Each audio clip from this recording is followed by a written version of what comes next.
Help you folks? Name's Randolph. I'm the manager. We're looking for Rose. Works as a waitress down at the diner. Rose, sure. Nice girl. Who wants to know? I'm Alan The writer, huh? I heard on the radio you were visiting. Well, I'll show you her trailer. That Rose, she's a nice girl.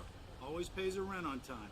As I was saying, Al, I found all sorts of weird stuff from the local newspaper's archives.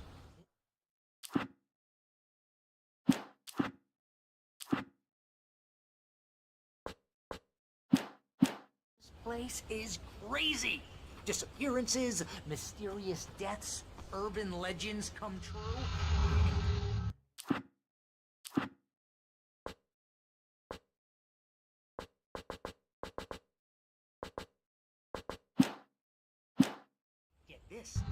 The trailer park where Rose lives is a cozy place that recently had a bit of a shock when a sailing boat picked up by a tornado crashed in the middle of two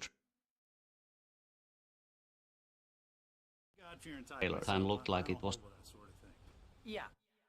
Okay. going to make it.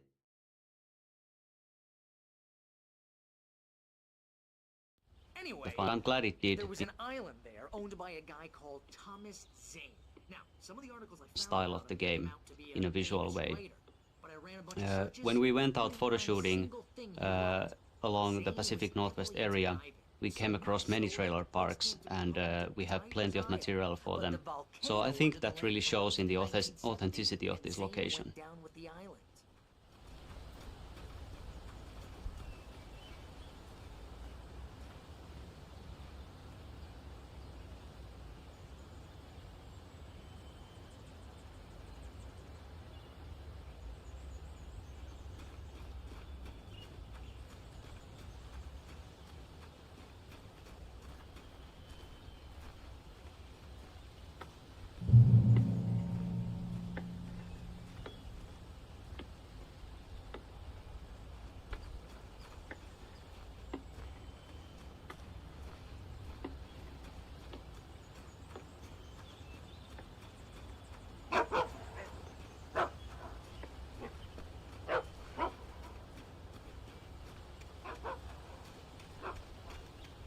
Yeah, how about that? It was there in the morning, as if it had fallen from the sky. But it would take a tornado to lift something like that. We're damn lucky it didn't crush any of the trailers.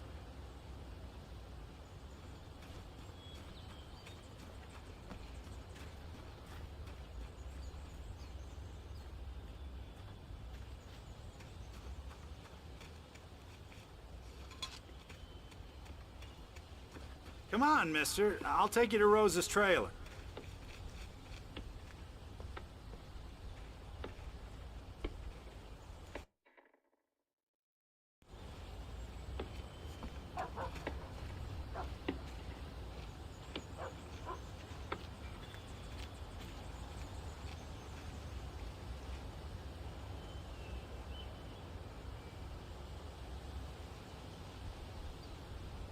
Just follow me. It's not far.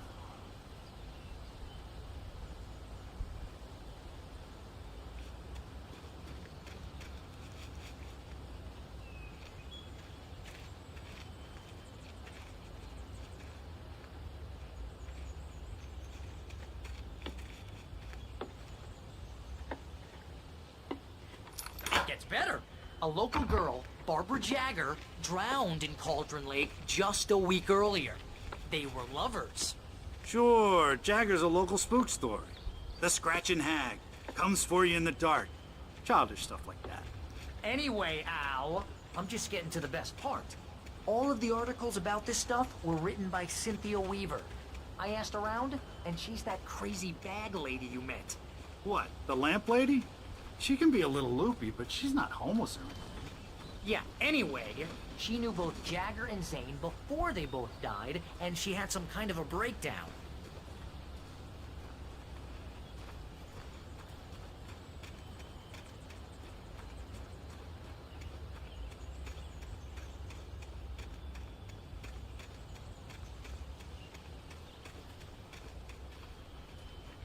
Well, mister, this here's Rose's trailer.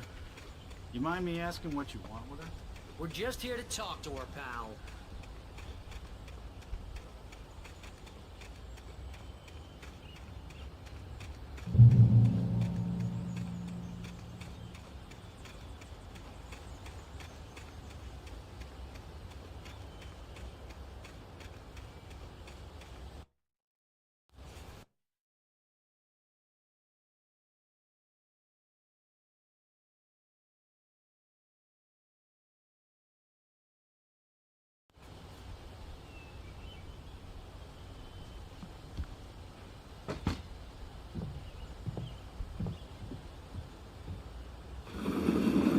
to... Oh dear. Mr. Wake. I'm so glad you're here. Rose, you have my manuscript? Oh.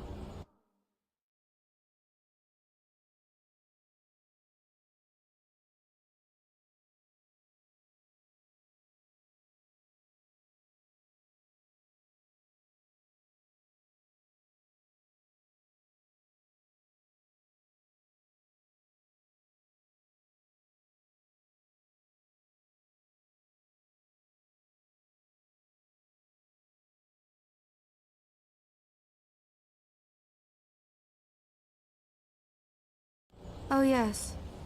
Yes. Please, come in. Hey, this is really good. Rose, Yes, my manuscript. I really need it. I understand. I know what you need. A muse to inspire you. Oh, for Barry. She doesn't have anything. Yeah, hey, Al? Al, what's... Oh... Barry! What? What?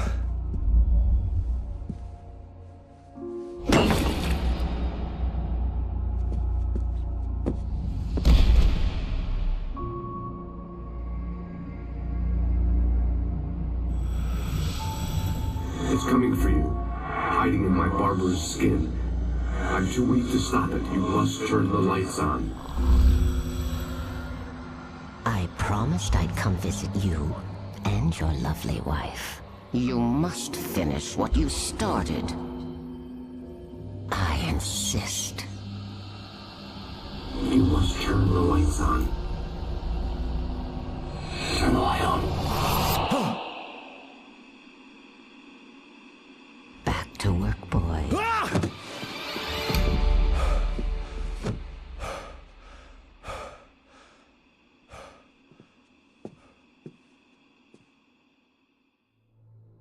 I felt nauseous, hungover. Only anger kept me going. I can't tell reality from dream anymore, but it seems I have an imaginary editor to help me. She's an old woman in a funeral dress. I call her Barbara Jagger. She's very strict. I'm writing faster and faster. My manuscript is being heavily revised. The edits are getting very aggressive, and each day there's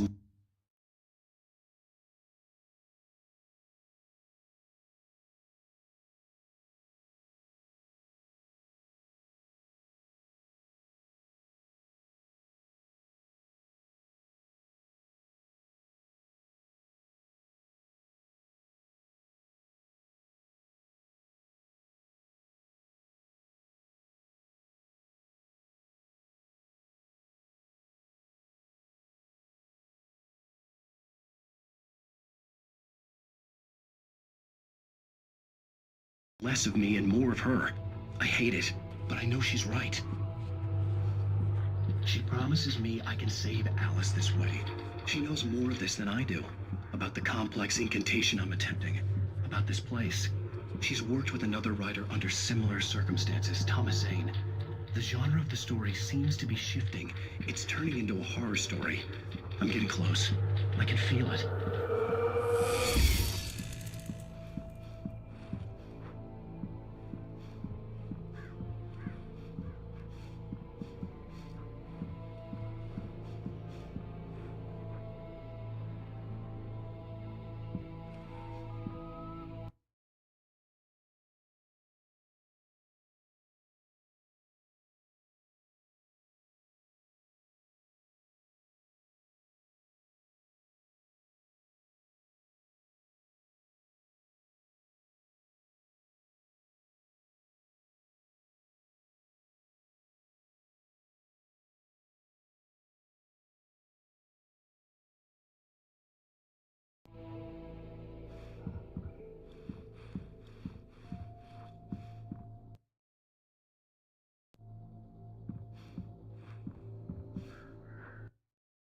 Rose took a day from me. I had less than 12 hours left to meet the kidnapper.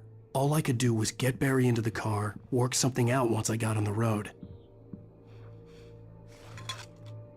Welcome to the Oh Dear Diner. What can I get you today? Coffee? I couldn't work up much hate for Rose. Something had used her to get to me and left its mark. First refill is free. Milk and sugar on the counter there. Would you like to hear today's specials? Thank you. Have a nice day. Come back soon.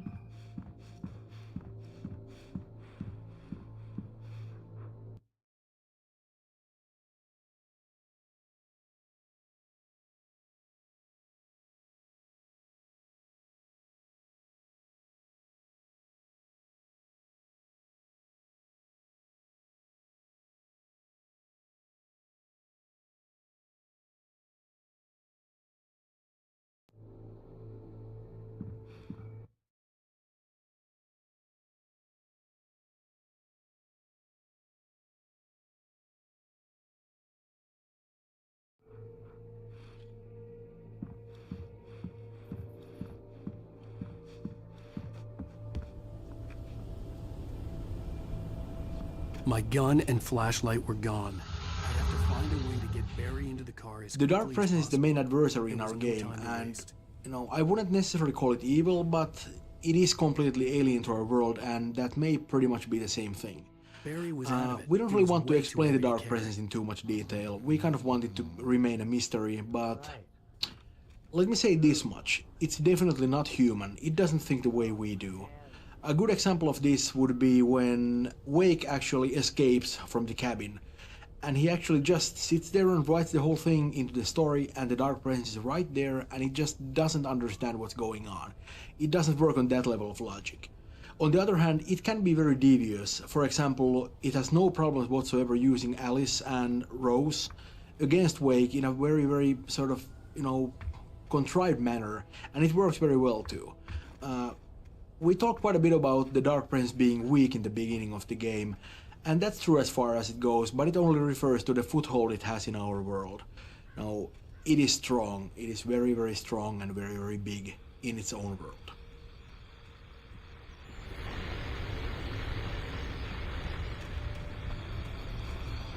I just stepped outside to catch a breath of fresh air, and let me tell you, the weather's getting heavy.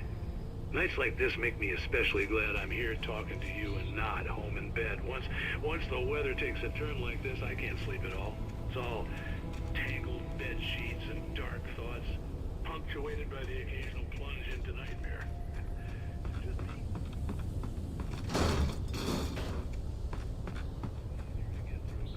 You're on KBF FM. Hey, it's Walt Snyder. What's on your mind, Walt? Well, I ain't the way you are, but, well, I can't sleep either, you know? I just been staring out the window. Trying to make sense of it all, but, I ain't been drinking either, you know? I just... Well, you sound like a man with a problem, Walt.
Oh, you're gonna get it now.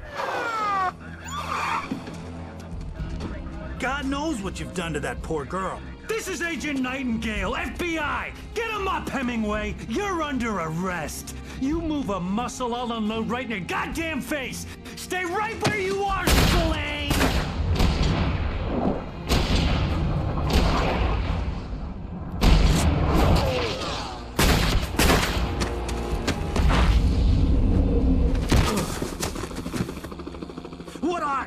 I'm standing right here, you goddamn maniac!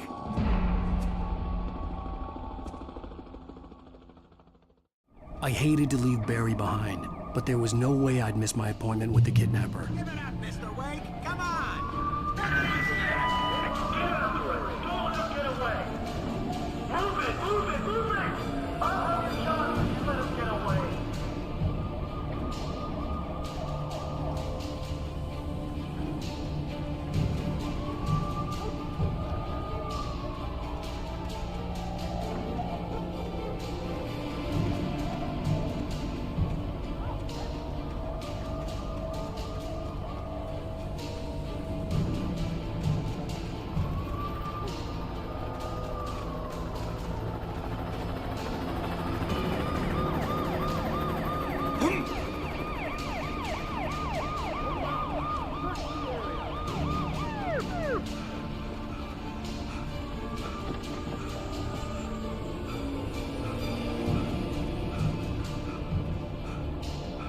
Stop running! Please!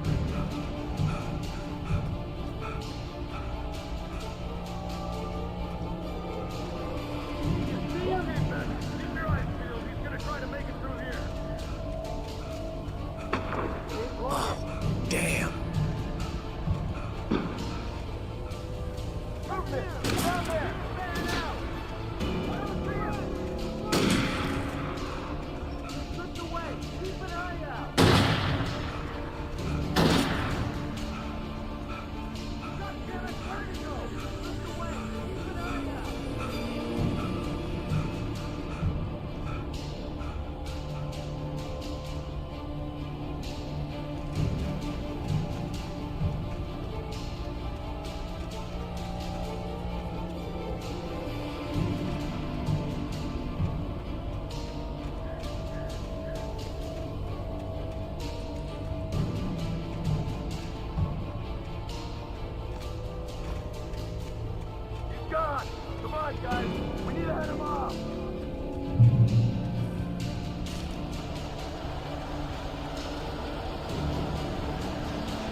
This horror was everywhere I went, circling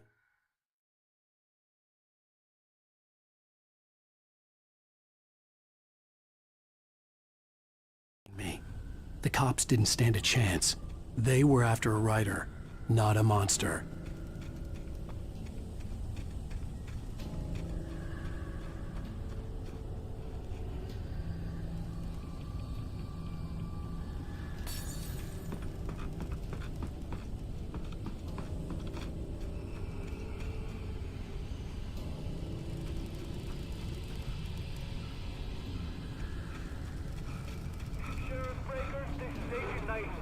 I've lost contact with most of the men you assigned to me. It's Wake's doing. Wait, are you seriously telling me that geek writer just took out my deputies? Are you kidding? I mean, have you seen this guy? He wears a tweed jacket. Over. He's the guy we're chasing. If it's not him, who then? Bigfoot? Over. I don't know yet, but I'm not in the habit of jumping to conclusions. That tends to come back and bite you in the ass. Out.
This is James. Mulligan, Thornton, come in. Over.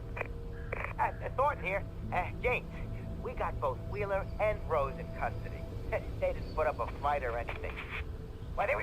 Hey, Mulligan, what are you doing? Come on. Sit down and give me that. Jane, Mulligan here. Over. Go ahead, Mulligan. Over. We got Wheeler and Rose here. Wheeler's drunk or hopped up on something. Speaking of which, that Fed had a pretty distinctive whiff of Otis Scotch about him, if you know what I mean. Over. I don't have anything on that, Deputy Mulligan. Over. Well, whatever. Anyway, Rose is just being plain weird here. You better get Doc in to take a look at both. Over. Gotcha. You better get them here quickly. The, Fed's gonna want to interview Wheeler. Over. Oh, yeah, I'll bet he does. Looks like they have a lot in common. Mulligan out.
I could see the lights of the radio station in the distance.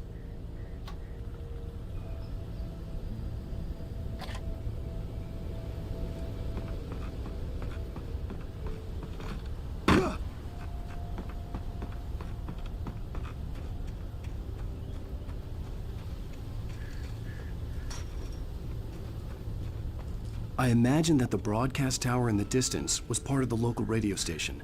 Maine seemed like a decent guy. Perhaps he could give me directions to the coal mine.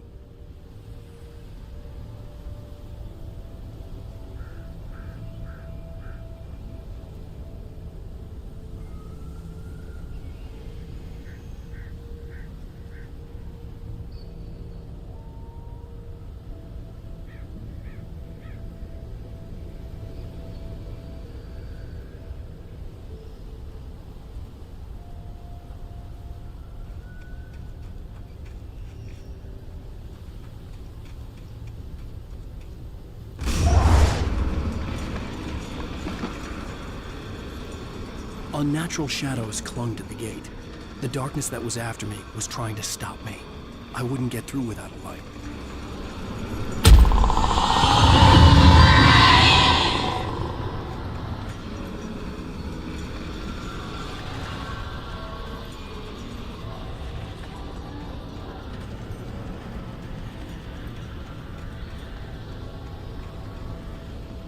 There was no power to the searchlight.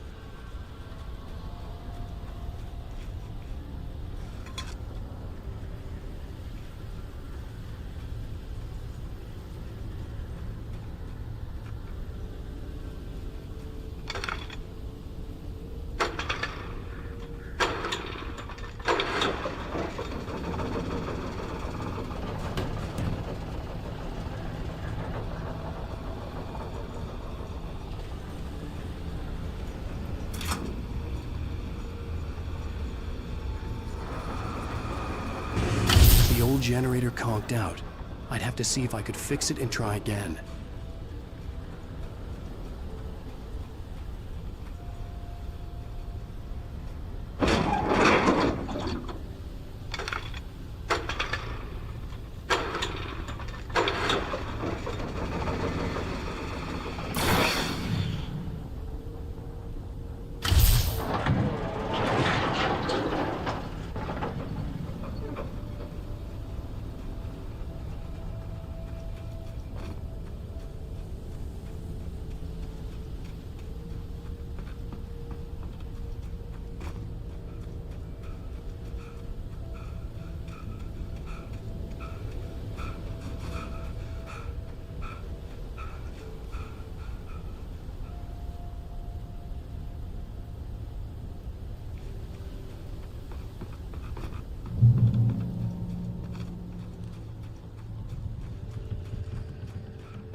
took me a moment to recognize the flashbang grenades.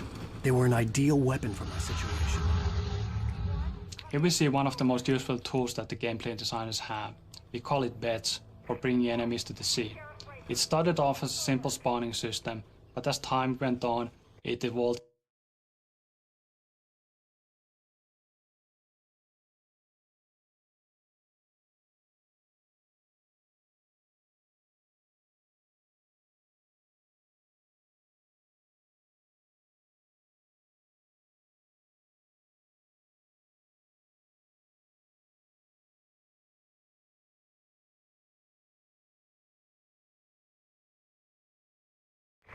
Come in. I need a report. Over. Come on, guys. Talk to me. Come in, please. Over.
And here's another call.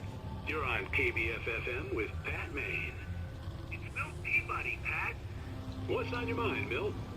Well, I live near the trailer park, Pat, and there's a big ruckus going on over there.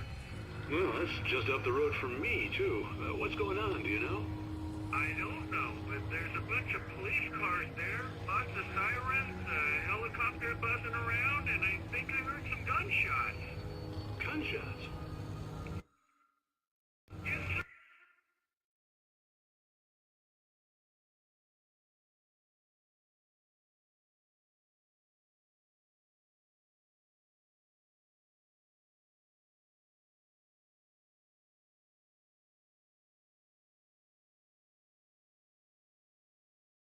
Like from a pistol. So can you find out what's going on? Because it's just next door and they're popping off guns there. They're still shooting? No, it was maybe 10, 15 minutes ago. It sounds serious, Pat. I'm telling you, it don't sound like no party. I'm certainly going to give the station a call, Milt. Okay. You'll hear it here as soon as I hear from them. Okay, thanks.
I hope Maine could lend me a car to get to the coal mine.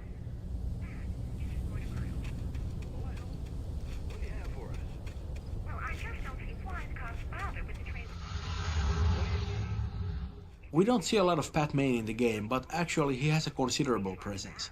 One of the problems with Alan Wake was that we really wanted to maintain that small town atmosphere, but that's very hard to do when, you don't actually spend a lot of time in the small town itself. A familiar and dependable radio solved that problem.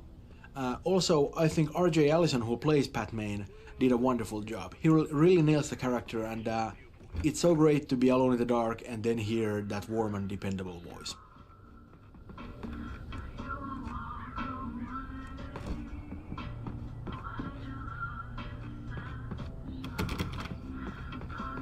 Oh, here's a little surprise. The famous writer Alan Wake just walked in. Folks, I'm going to see if I can talk him into an interview. Come on in, Mr. Wake. Oh, I'm so glad you could find the time to do this, Mr. Wake. Nowhere to run now, Dan Brown. You back away from me. Don't hurt it. Whoa. Everyone calm down. Put the gun down. We're all friends here, right? Cool your jets, Nightingale. We got him. Judas Priest! What the hell's the matter with you? There's a civilian in there.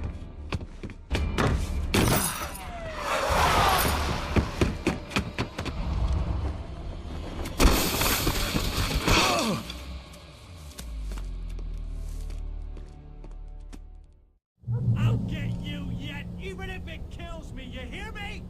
You hear me, H.P. Lovecraft? I had fallen off so many cliffs it was ridiculous. That's what you get for naming a book The Sudden Stop. It was probably good I hadn't had the chance to tell Maine where I was going. I'd have to lose the cops and find my own way to the mine. Here we have another really well set up journey. The train depot and the bridge in the distance well visible from early on. As an interesting side note, this whole area was originally just a minor branch. Not even a branch. Alan Wake just basically had to get a car from the forest and continue towards the mining museum. With months of iteration and looking at the possibilities given by the environment, we found out that this area could have lots of poltergeist events, could have hidden routes and so forth. The bridge and the train depot all appearing far later in their development.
was no sensible reason for the power company work lights to be here. It was almost as if they'd been left for someone like me to use.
Hello? The most stubborn man I've ever met. Alice? Alice? Alan. Alan. I'm so afraid. Keeps me in the dark. Please help me. I look at you, Alan, and it's not you. Something else. Looking out from behind your eyes. Alice, I'm here. I'm so alone here. It's all gonna go to hell. You need to be careful. Cooperate. The connection had been terrible, but that wasn't the only thing that hadn't been right with the call. She sounded wrong somehow, but she had called me.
I could see a railway bridge up ahead, and a warehouse of some sort on the opposite shore.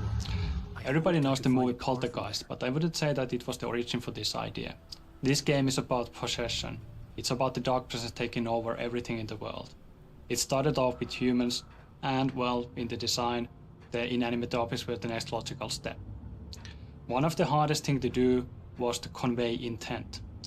The objects don't have any body language, unlike the Taken. How we ended up with the current feature was that the lead writer actually encountered a problematic physical object. It flickered around the terrain erratically, and you really couldn't tell what is going to happen next. And that ended up being a real feature. And here you can see the result. It was taking over everything in its path.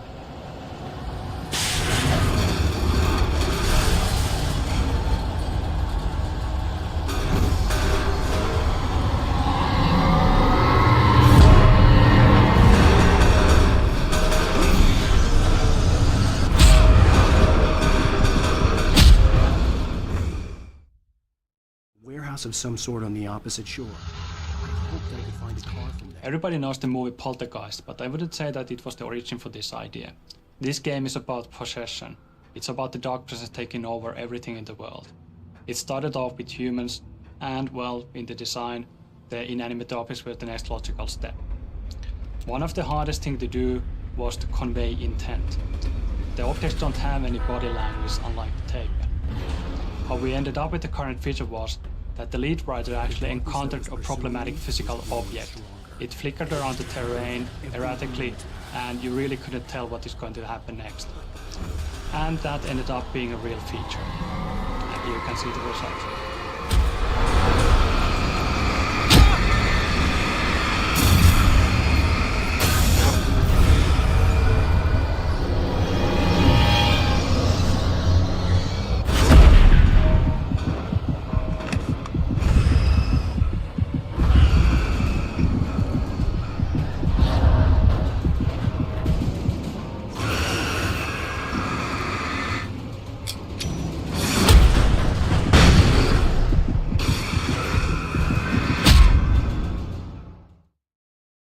Of some sort on the opposite shore. I hoped I could find a car from there. Everybody knows the movie Poltergeist, but I wouldn't say that it was the origin for this idea. This game is about possession. It's about the dark presence taking over everything in the world. It started off with humans, and, well, in the design, the inanimate objects were the next logical step. One of the hardest things to do was to convey intent. The objects don't have any body language, unlike the Taken. How we ended up with the current feature was that the lead writer actually encountered a problematic physical object. It flickered around the terrain erratically, and you really couldn't tell what is going to happen next. And that ended up being a real feature. And here you can see the result.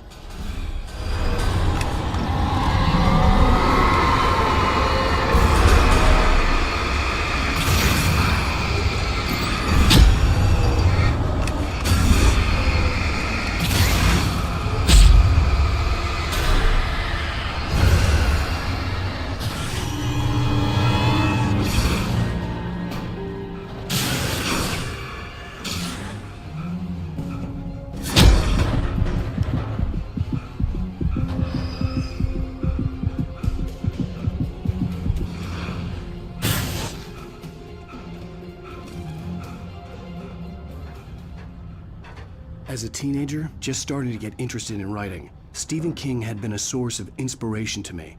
I thought about all the inanimate objects that had come to life in his books. No one is safe in a good horror story, certainly not the protagonist. That's what makes them fun. This was anything but. The darkness could possess anything, and it was getting closer.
The dark presence can take over almost anything. That includes machinery like vehicles. In the next scene you will see the bulldozer attacking you, and it might be familiar too from demos that have been shown in different shows before. I would like to say that plenty of thought and research went into this, but the fact is that it was basically just a lucky test when we fooled around with the AI and physics. And here you can see the results. We take the facts of our existence for granted, unaware that they are merely a thin veneer of desperate self-delusion, covering a vast cosmos of madness and horror. All too often, the stars are right. In Night Springs. Tonight's episode, A Family Occasion. A journalist's trip to study the local customs of an insular community in Night Springs has been less than successful. Until tonight.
I had never been this glad to see the sunrise. I had a couple of hours to get to the coal mine.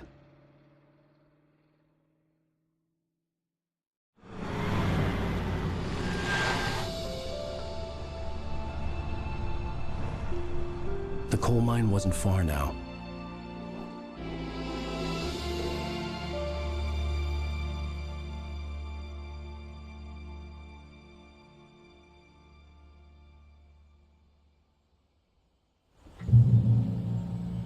Today, I would meet the kidnapper, and he would give me Alice. I wouldn't give him any other choice. A drowning man will clutch at a straw. This daytime driving sequence is great to have in the final game, especially considering that it was a source of debate earlier on. it's fairly hard to actually see this kind of sequences, are they actually working or not, before we have the final environment, the mood, the sounds and so forth. Of course now, it is great to have in the final game. It provides a very nice change of pace in the middle of episode 3, and it provides great showcase for our technology, our views, and also it's great to see the environment that you usually see in the night, covered in shadows and in fog, in its full glory.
This is Pat Main, and you're listening to KBF-FM. Folks, I want to apologize for kind of abandoning you to that looping music track last night, but I was detained.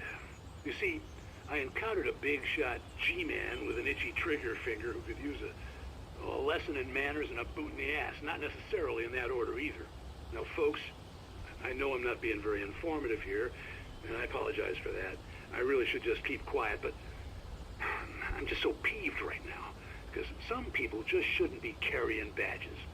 And I'm just glad that our Sheriff Breaker was there to straighten things out. And if someone I met last night is listening, let me just say, I'm sorry if my mouth got you in trouble.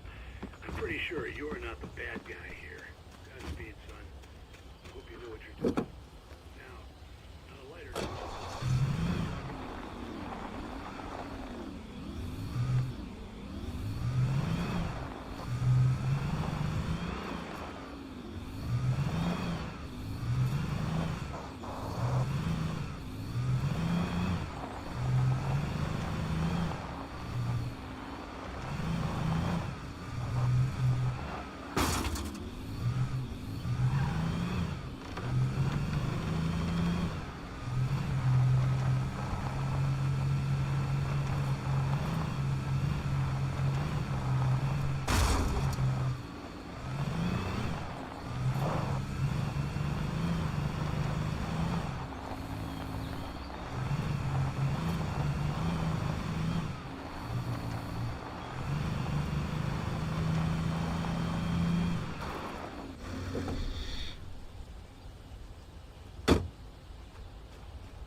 Welcome back to KBF-FM.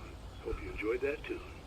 Now, Doc, you were talking about life and finding that special someone, that soulmate. Well, you were talking about that. I was saying I don't buy it. Well, see, to me, that's strange, because I always pegged you as a hopeless romantic. You got me there, Pat. But I think love's where you look for it. And you need to do a lot of looking, sure. But the idea that there's that one special person out there for you, and if you miss that chance, it's going forever, and you're forever being complete. Isn't that depressing?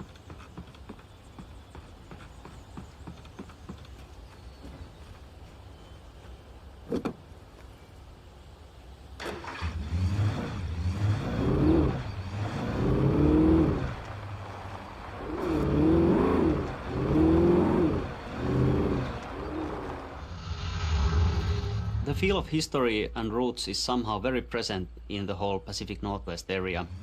It's one of those things that lends the unique feel to this region. This was once a very inaccessible and thus isolated region, but in the turn of the 19th and 20th century, as railroads started getting built, it was suddenly connected to the rest of the country.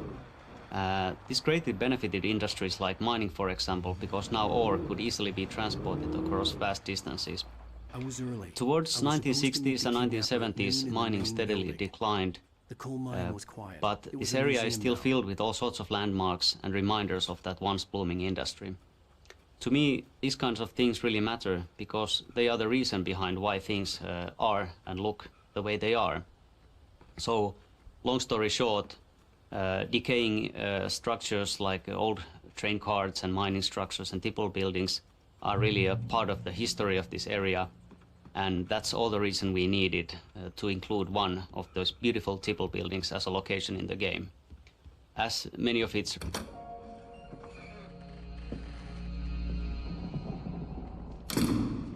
I didn't want to go outside.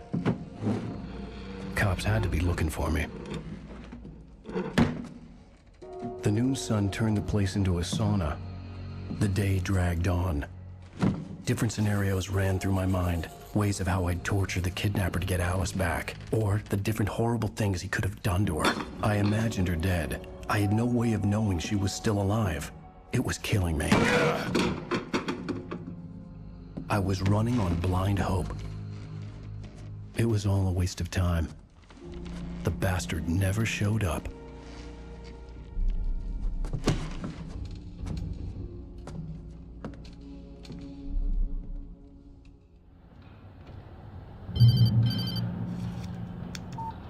Where the hell are you? Change of plans. You know where Mirror Peak is? It's a big mountain north of where you are. You follow the path from the mine, you can't miss it. There's a lookout point there. I'll be waiting. I'm through being jerked around by You want to see your wife alive? Because if you do, you better watch what you say to me. Do we understand each other? I want to talk to Alice.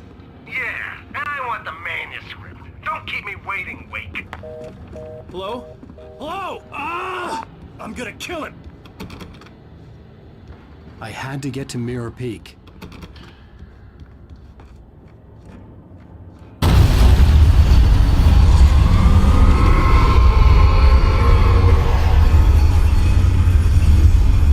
It was close. Maybe closer than ever before.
Okay, now this whole kidnapping thing is a red herring, of course.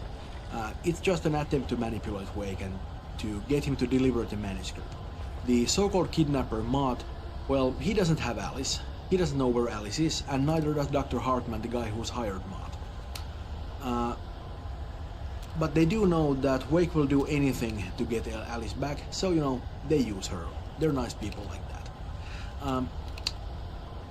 The problem is that Wake doesn't have the manuscript at all. He doesn't know where it is. He has a couple of pages, but of course, that's not enough. So, they're lying to Wake about having Alice, and Wake is lying to them about having the manuscript, and nobody has much of anything. It doesn't end very well for Mott, you know, who is going to get his couple of minutes, or, no, a little longer. And Dr. Hartman doesn't have such a great day either. What can I say? Karma's a bitch.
The only way to reach the hillside ahead was to go through the building. I had to find a way to avoid electrocution.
There was no way the flashbang grenades were standard power company equipment.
Our technology enables us to have a set of ready-made landscape types that tile seamlessly with each other and can be used to quickly lay out large sections of terrain, instantly creating realistic landscapes. These biotypes, as we call them, contain lots of different information about the resulting shape of the terrain. Things like what the ground is comprised of, is it mud, rocks, or grass, and what grows on it, different kind of foliage and trees, and also its bumpiness. So we don't manually build every square meter of forest that there is in the game, but instead focus our efforts on creating these biotypes so realistic that they can be used to cover a patch of terrain of almost any size and still look realistic. We then cover the terrain with patches of different biotypes that go together very well before finally going over the area with a precision polish.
The dark presence was moving ahead of me in the same direction I was going. A cold feeling settled itself in the pit of my stomach.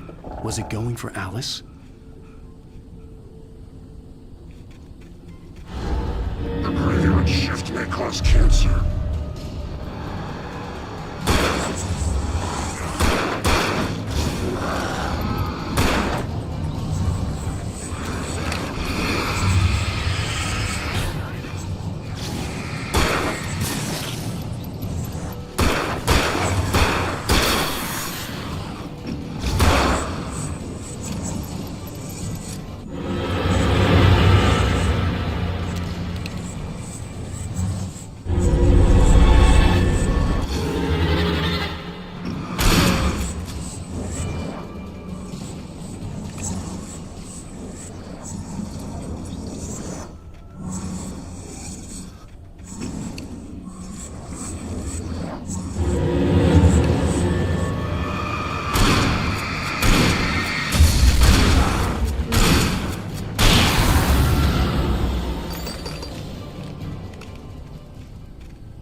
The place was dead, a ghost town. Had been for decades, maybe a century.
Anything outside of writing is a struggle. I feel ill. I managed to make my way downstairs. There's a shoebox filled with books and papers by Thomas Zane. It's very hard to focus, but I managed to read some of it. He's a poet, and a good one. He writes of muses and creators summoning fabulous things from a magic lake, using his powers to shape the world of a realm of gods and dreams and demons, dark things that wait for a chance to slip through, wearing the flesh of man as disguise. Zane writes about himself, his girlfriend being taken over by a dark presence, about growing scared of the lake. Zane believes it's a mirror to the gaping void of darkness above, where some Lovecraftian presence lurks. I crawl back upstairs. I'll borrow these things for my story. They ring true. They fit.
The kidnapper had sent me a text.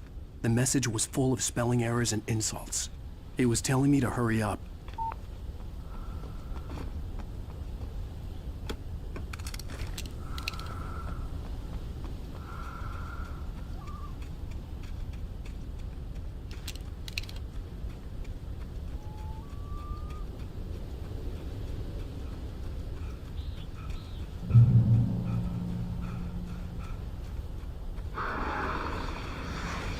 Birds.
place.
Birds.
We chose birds as our only animal enemy type. The main reason being that the birds actually bring something new to the table, an extra dimension. We try to think through the whole package of the player experience. Plan is to look down for bear traps, look ahead for taken, and look up for the birds.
Without warning, the headache stabbed at my brain.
Without warning, the headache stabbed at my brain.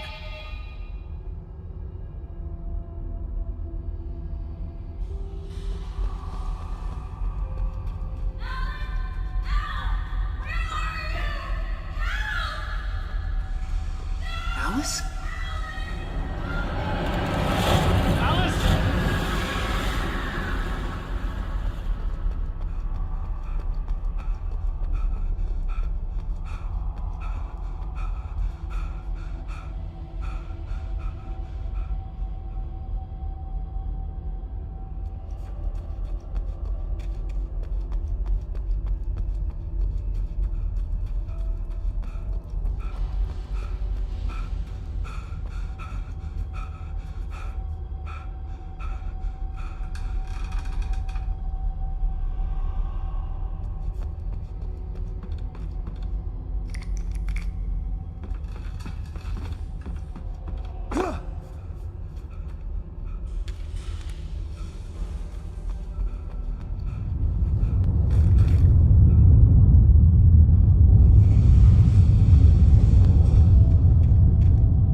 The guys who did this mind puzzle, Antti and Tiago, did a really amazing job here. This is, again, one of the cases where we started with a very, very low-key design requirement, just something to occupy the player for a moment. But with iteration, looking at what works, what not, we actually got this, this amazing sequence which does what it's supposed to do. It looks complex, it looks imposing, but it's very intuitive to play, and I hope you actually enjoy going through it.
my way up this mine shaft in order to go. The guys who did this mine puzzle, Antti and Tiago, did a really amazing job here. This is, again, one of the cases where we started with a very, very low-key design requirement, just something to occupy the player for a moment. But with iteration, looking at what works, what not, we actually got this, this amazing sequence which does what it's supposed to do. It looks complex, it looks imposing, but it's very intuitive to play, and I hope you actually enjoy going through it.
In a similar vein to how we handled the different types of terrain with biotypes, we have a preset system for weather styles as well. The game engine lets us control numerous parameters, things like cloudiness, wind, rain, and also lighting parameters, things like color, intensity, and blooming, to create truly stunning weather effects. Using this technology, we have created a palette of ready-made weathers that can be called upon at any time, so really it is weather on demand at the push of a button. Each level has its own, or sometimes many, different styles of ambience, and so their own mood.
Great, another cable car.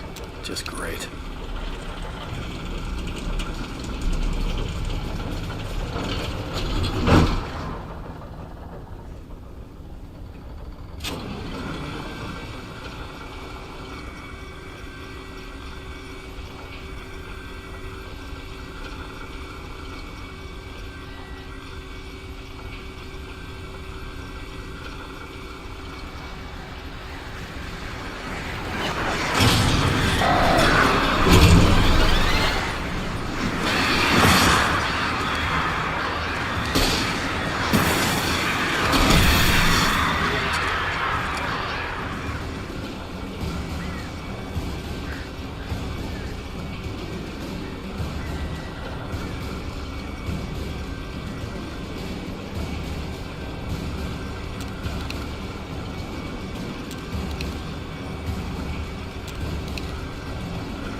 see Cauldron Lake. I thought I could make out the spot where the island and the cabin had been.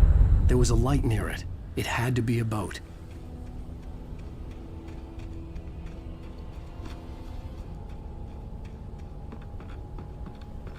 I was close now. I had to get there fast. I dreaded what I would find.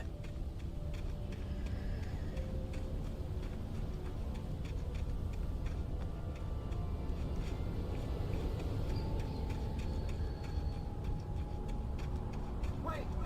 Are you? Wait! Hey, I'm here! I'm coming! No! Get away! Sorry. Please, lady. The boss didn't know who he was messing with. I didn't know. I swear, I didn't know. We don't have a wife. We don't know where she is. She's probably drowned. We just said we had her to make her play ball. You see? They get him writing for us. Please. Please. Oh. I'm sorry.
Previously on Alan Wake.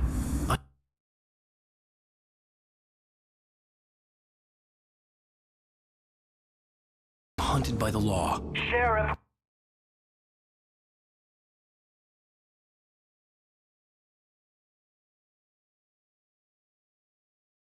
Wake's running. I'm giving chase. Are you seriously telling me that writer just took out my deputies? A thriller I supposedly wrote is coming true. The genre of the story seems to be shifting. It's turning into a horror story. I was told that Alice had been kidnapped, but that was a lie. We don't have his wife. We don't know where she is. Her purported kidnapper was eaten up by the dark presence before it attacked me.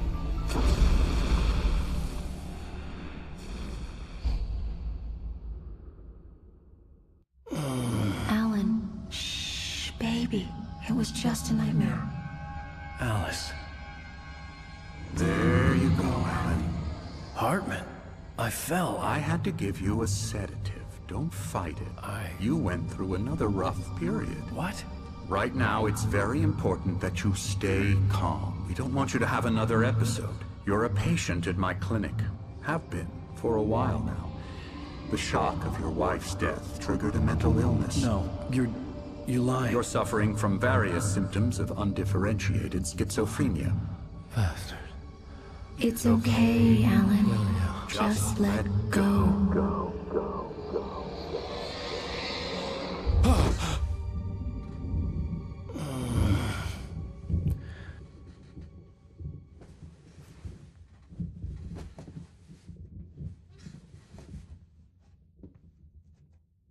I felt groggy. Whatever Hartman had bumped in me was making me numb. As far as the bad guys like this go, was Dr. happening to Hartman someone isn't the else. main villain here, Someone I but was he's watching on probably a little television. more interesting than the Dark Couldn't think. Presence. He's a very smart focus. guy, and he knows a Door lot was about the locked. Dark Presence I and was a Cauldron prisoner Lake in here. general. he kind of presents himself as a pop psychologist to the stars, but that's kind of a ruse. He just wants creative people in so he can exploit them. With Wake, of course, he resorted to a little more drastic measures. He pretended to have kidnapped his wife, fished him out of a lake, tried to convince him that he was schizophrenic, and it doesn't end very well for him, but it's a valiant effort anyway. We have a lot of backstory for this guy, and I'd love to do a little bit more with him in the future, but of course, we don't exactly leave him feeling very well at the end of this one. Big of you. Now, why don't you come with me? We'll reacquaint you with my clinic and go over everything you might have forgotten. Little walk and some fresh air? Yes, it will do you good. This corridor is for patients. Most of them aren't here right now. Jack took them out for a fishing trip, except for the ones who are particularly vulnerable, of course. I encourage creativity as a part of the recovery process here at Cauldron Lake Lodge.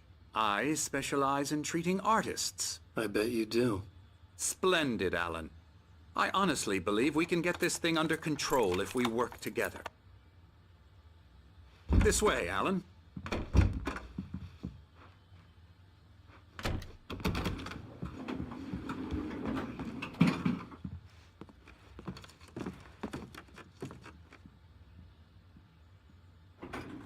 Now, Alan, from past experience with you, I know I need to get right into the heart of the matter as quickly as I can after an episode. So I'm just going to say this. Alice is dead. No. You're in a very vulnerable state until you understand and accept this. Alice drowned, and you couldn't face that. You're suffering from hallucinations, paranoid delusions, unusual thinking, an obsession about light and darkness, a feeling that everything revolves around you, your thoughts and dreams. Your mind has constructed an elaborate fantasy scenario in which your writings are affecting reality. She has been kidnapped and supernatural forces of darkness are trying to stop you. We go this way, Alan. I wasn't ready. Cauldron Lake Lodge is the residence and place of practice for Dr. Emil Hartman, who uses it as a sort of a nursing home and also a place of inspiration for artists he treats there.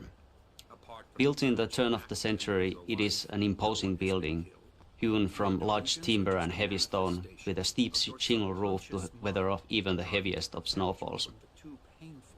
The starting idea for this location was the real-world hotel of Timberline Lodge that they used in the movie Shining, but following the typical style of these buildings and the heavy materials used in the construction, it quickly evolved into a thing of its own. We both know this. Everything can be explained logically.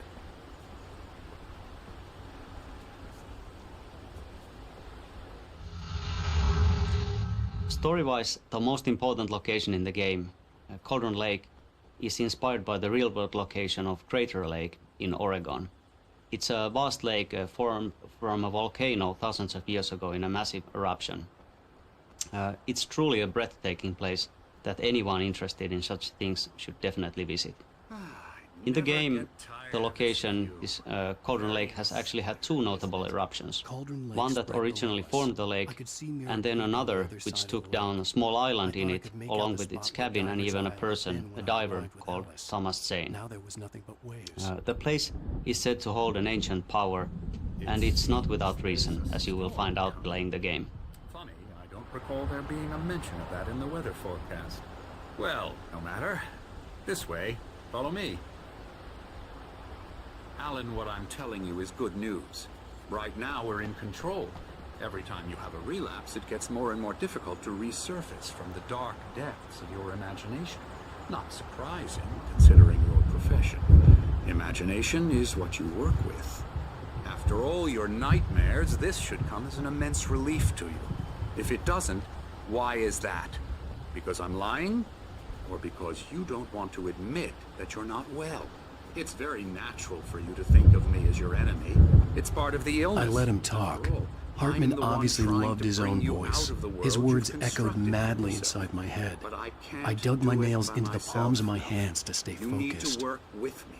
Once you accept that, we can begin the journey towards your recovery.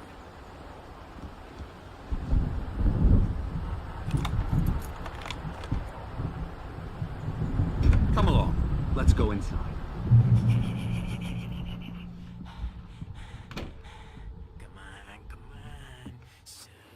Here's the entrance to the office wing. That's for staff only. You were impressed by my trophies when you first arrived here. I do love to hunt. The great outdoors, man versus nature. It's wonderful stuff. Pretty damn wonderful, yeah.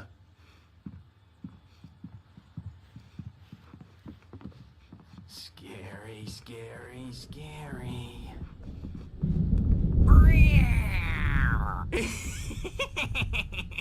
Emerson.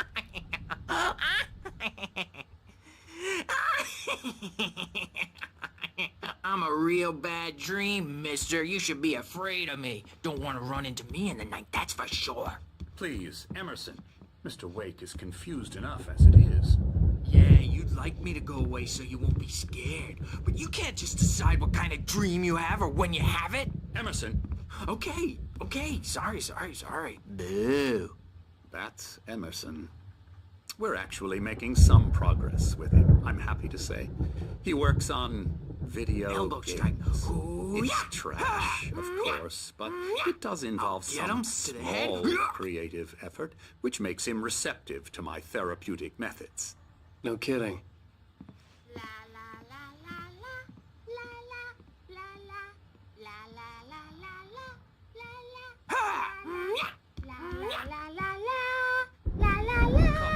This way. Now, you might have noticed the typewriter in your room. You've been writing as a part of the therapy. As soon as you feel up to it, you should continue.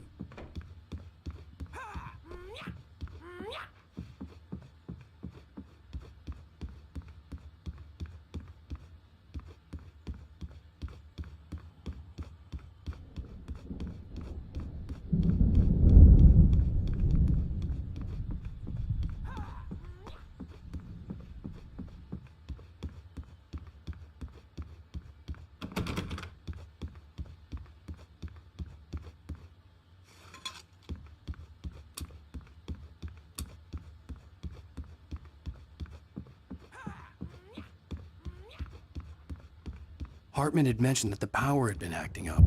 Maybe that was the reason for the generator and the work light on the balcony. The generator hadn't been activated, and there was no key.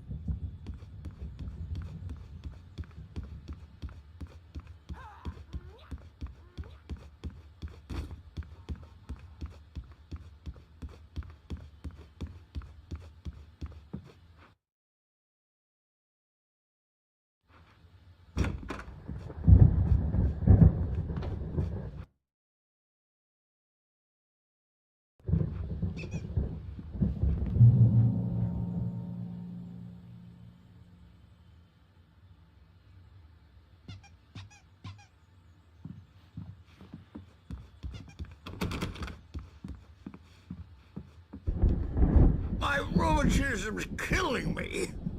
There's a storm coming. Oh, what a storm. I hope it wipes this place off the face of the earth. And these two are the Anderson brothers, Odin and Thor. They had how should I put this? A heavy metal band in the 70s and 80s called Old Gods of Asgard. They even adopted new first names to complete the image of Viking gods. After the band broke up, they lived on a farm nearby. They are, well, in advanced stages of dementia. They're well cared for, TLC and all that. There's nothing more that can be done. I'm afraid that the rock and roll lifestyle has left its mark. Oh, that won't do. I'm so sorry to cut this short for now, Alan. The power has been acting up. I'd better go check on it. We'll continue this soon. Meanwhile, when you feel up to it, return to your room and try to write. It really is for the best. Don't you think? I'd like to bash his head in with a hammer. Oh, he'd love to fish out our secrets, but he has no clue. He's not crazy enough. Not crazy like us, Sonny. Yeah! Being crazy's a requirement, Sonny. Who else could understand the world when it's like this? It takes crazy to know crazy. That's the sanest thing I've heard in a while.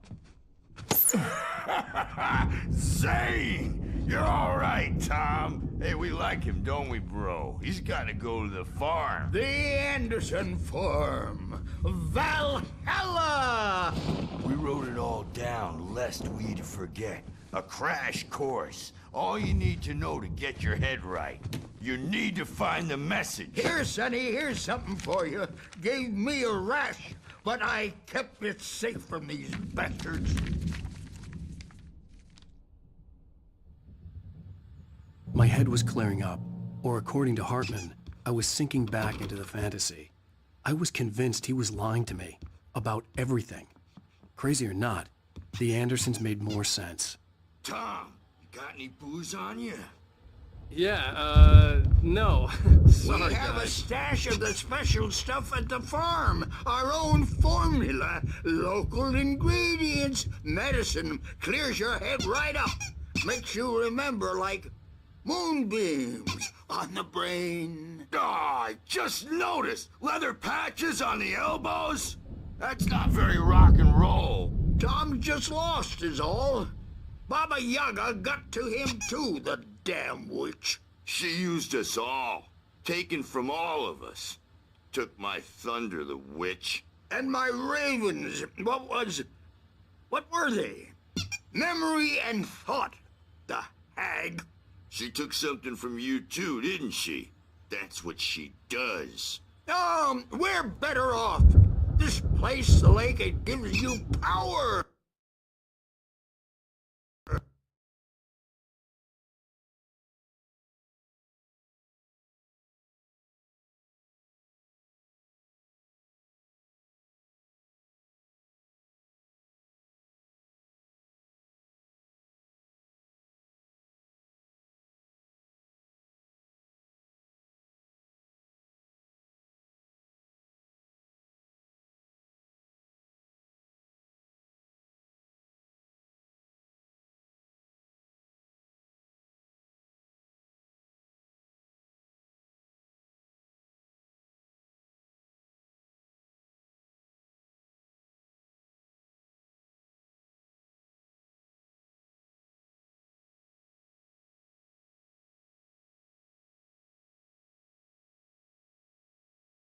If you're a creator, an artist, a god. Nightmare shifted in their sleep in the darkness of the lake. Yeah, that's the one. She makes sure it comes out twisted and wrong. Just ask the lamp lady. She knows what happened to that other writer. She's been using you, boy, and you let her. You went and opened the door for her,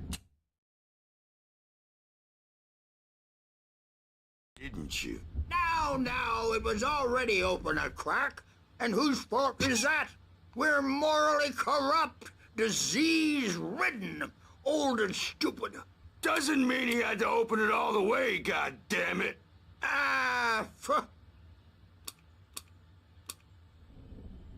So tired. Built the farm close to the lake. A place of power. We had parties there, man. You should go there and have a party. That Bob Balders threw the amp through the window. Hit that hippie chick in the back of the head. I'm a bad dream, and you can't wake up. You can't hurt a nightmare because all dreams are only imagination. They're only in your head, and they're not there when you wake up. So you can't wake up because I'm in charge now, and I don't want to disappear.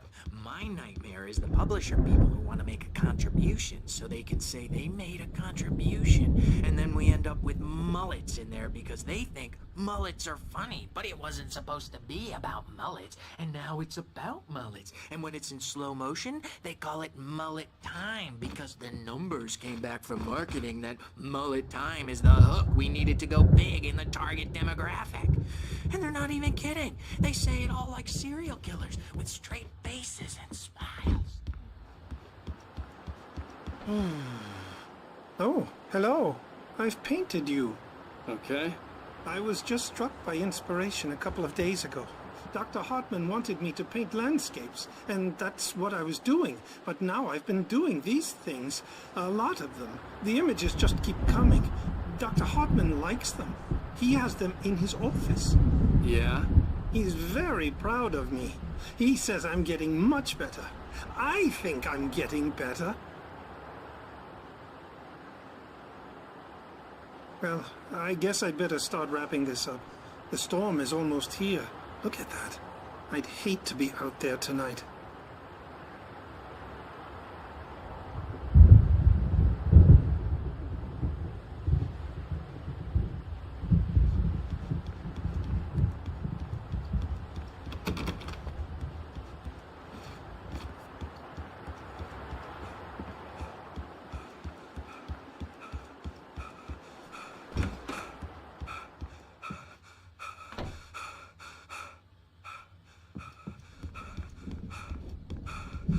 Hey, Wake, why don't you humor Dr. Hartman and give the writing a shot, huh?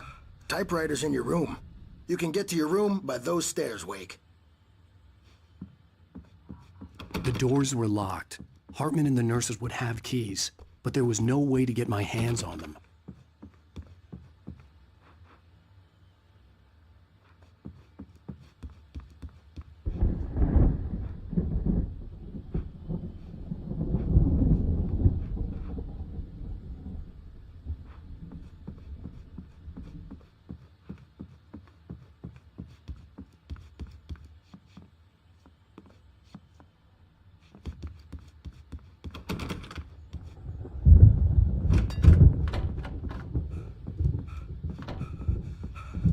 Hartman wanted me to write. I knew I couldn't, but I figured I should just play along for now. It was the only thing I could do with Nurse Birch watching me like a hawk. I want to go home.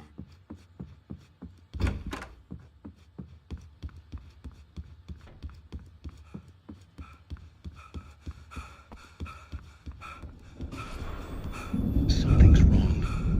I'm not myself. It's hard to think that there's a shadow inside my head. I can only focus on writing. Everything else is a blur. I'm trapped in this cabin. Have been for days, but it's always dark outside. My editor is real. I saw her again. She's not human. It's not human. A dark presence is wearing the old woman's face. She was covered in clinging shadows. There's a hole in her chest where her heart should be. I think I've made a horrible mistake. I don't think I'm any closer to saving Alice. It's been lying to me, using me to get the story it wants, and the story will come true.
white glare of the blank page in front of me hurt my eyes.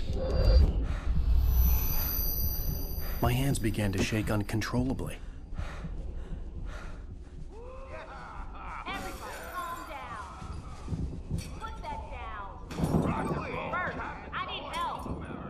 Hey, Wake, you stay here. I'm gonna go see what's up. You just keep doing what you're doing. Be cool, okay?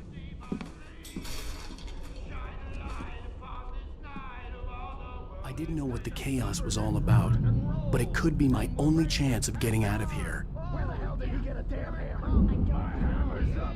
Here's a friendly poke. We all live, witch. Oh, afraid of the crazy brothers, are ya? Not so weak now, are we? Well, things are unraveling fast, aren't they?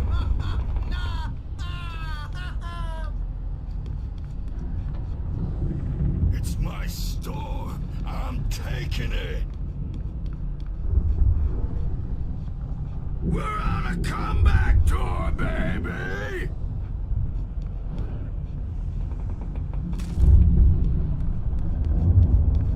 Hammer's Way will have it say, rise up in their name!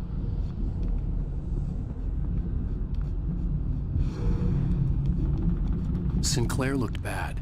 That wasn't a love tap. The crazy old fart hit her hard. And if she was one of Hartman's goons, she had it coming. I could get the key to the office wing from Sinclair. I had to get to Hartman's office. He had taken all my manuscript pages. That's where he'd been keeping them. Maybe you could come out and beat our wrinkled, adult diapered asses for us, since you're so tough, Birch.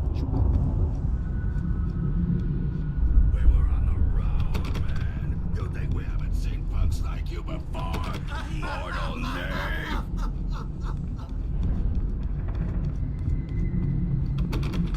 Yeah, you better hide, Birch. My wrath will break you. He's probably kidding, Birch. He's got a great sense of humor. Just ask Sinclair.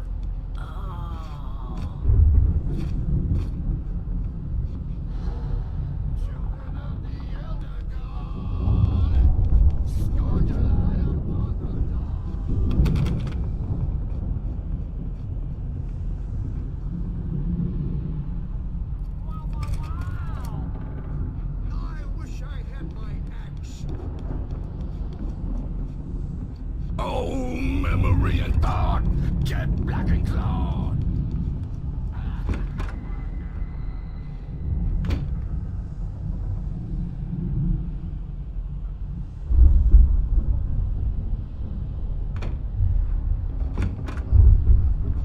The markings on the tape said they were recordings Hartman had made at the sessions with his patients. I saw Alice's name on one of them. For a moment, I couldn't breathe right.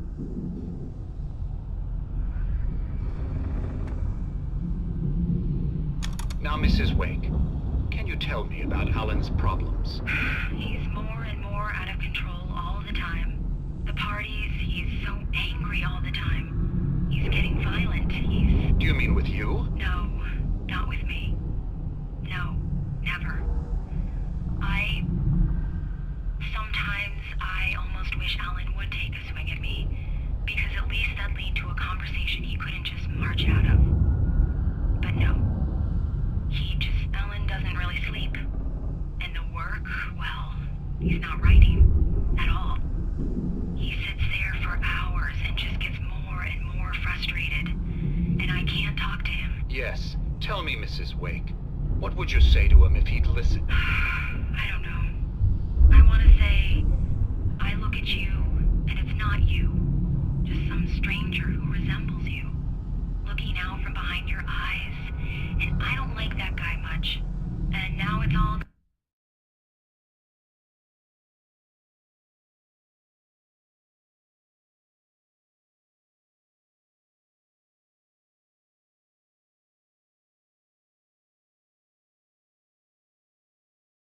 gonna go to hell. But you don't ever say this. No.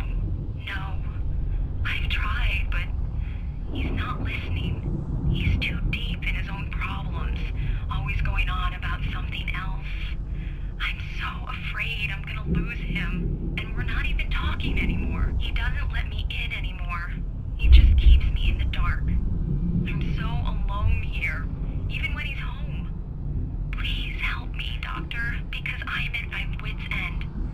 Well, if you can just get him here, I'll absolutely do my very best. Yeah, but Doctor, you need to be careful with him. He's not just going to listen to you and cooperate. He's the most stubborn man I've ever met. Well, I'll be sure to bear that in mind. Hearing her voice, what she was saying made me happy and sick and guilty all at once. Worst of all, I recognized the words. The phone call from her. It had been a cut-up of this. Just a recording.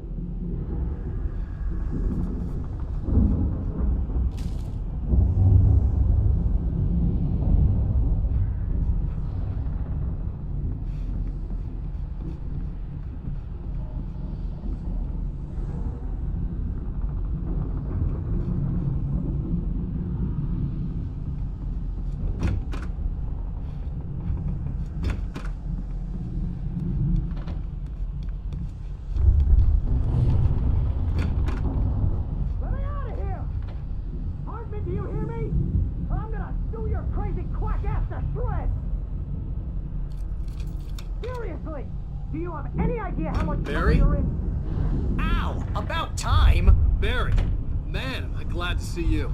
We need to get to Hartman's office. It's right next door. You okay? Yeah. I mean, no! The cops found me at Rose's trailer, but they didn't hassle me too much. I'm obviously a victim in this, and I demanded to be treated as such.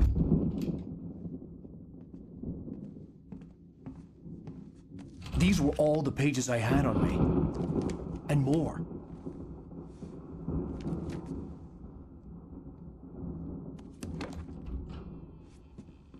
Alan, please. You're sliding back into the... Tell me one more lie and I'll shoot you in the face. Ah, well, it was worth a shot. Really, Wake, come on. Let's work together on this. You have no idea... Hartman, shut up! Barry, get out of here. I'll catch up with you. Get a car. Oh, Al, let's just... Go! Wake, listen to me. This is a mistake. Don't you see?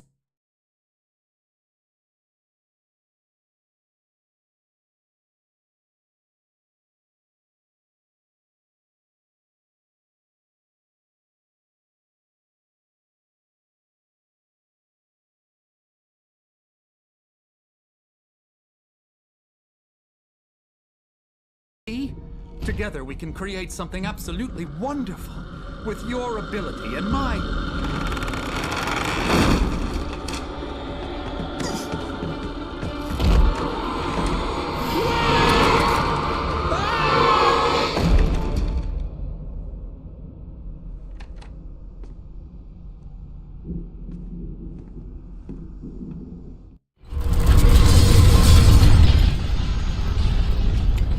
Sequence went through a lot of iterations during development. We had as extreme routes as Alan Wake actually going behind and below the lodge on the mountain cliffs and fighting against possessed patients. Eventually it was great that we focused on the poltergeist events because it allowed us to create a nice chain of smaller, light-based puzzles. Really nice.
To get the possessed bookshelves out of my way.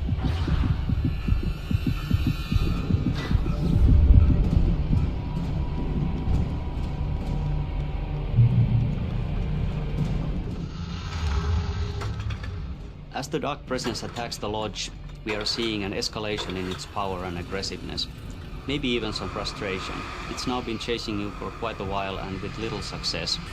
And now that you are on its home court, so to speak, it's literally throwing stuff at you left and right. It's a good thing that the lodge is built to handle heavy storms, or otherwise it might come crashing down on you with all the furniture that's flying around.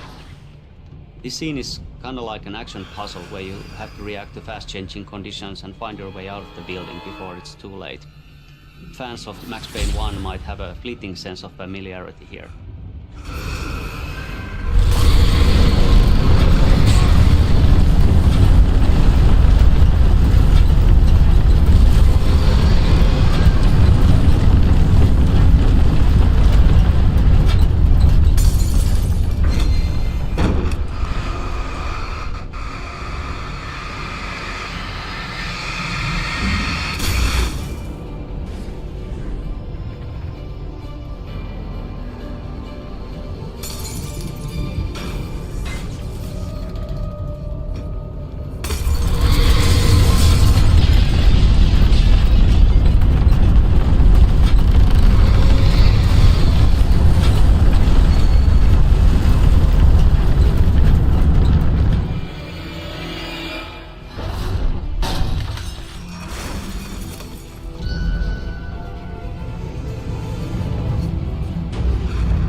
Found the car, but the gate's locked. You're gonna have to go through the hedge maze over there. Barry, I don't have a light. Take this, Al. Oh, God! Look at the house, Al! Look out!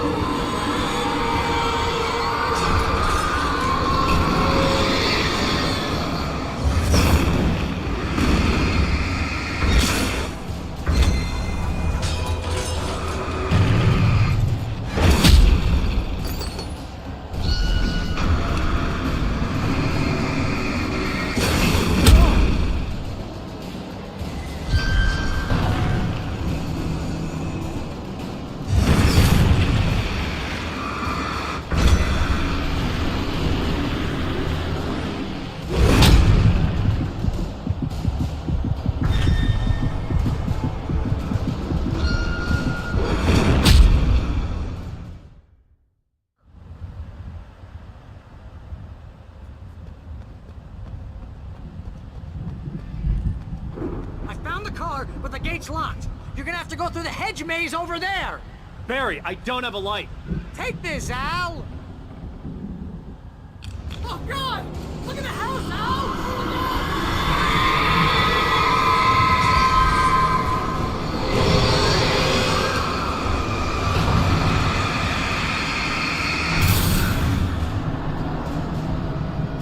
Oh, jeez, Al! The house looks bad! Let's get out of here!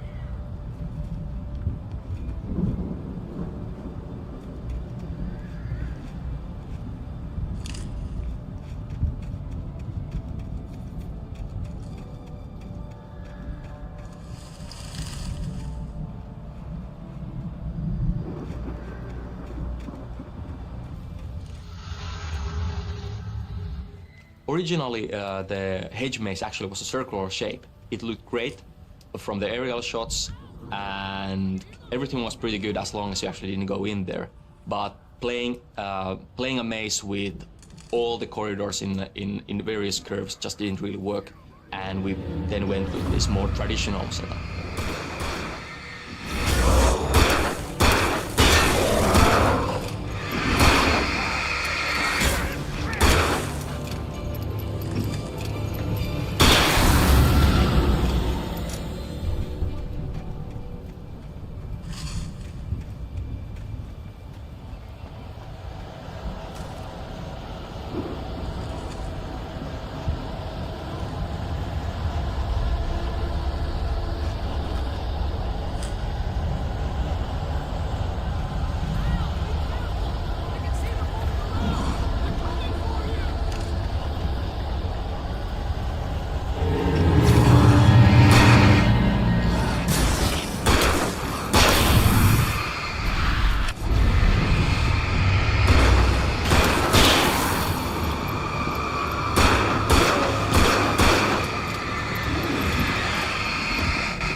Fighting it makes me.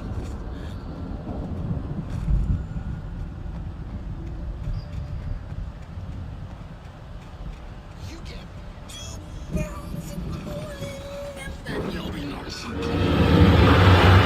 You get 3 barrels in the evening, and then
Let's get out of here. Can you open this gate? Maybe. Barry. Well, I slammed it shut when the nasty showed up, and the key fits kind of loose in the lock, so, Barry! I'll find it! Don't worry about it!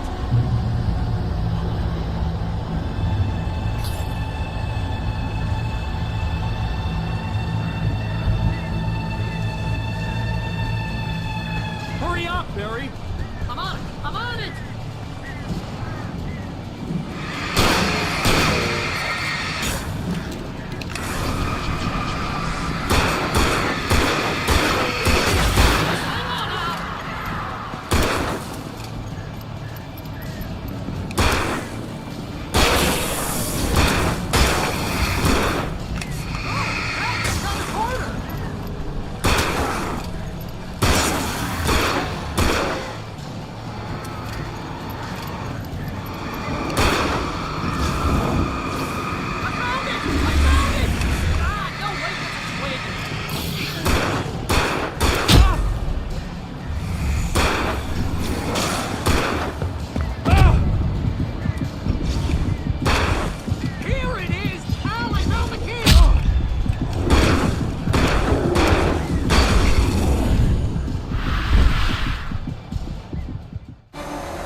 Tell me we're headed for the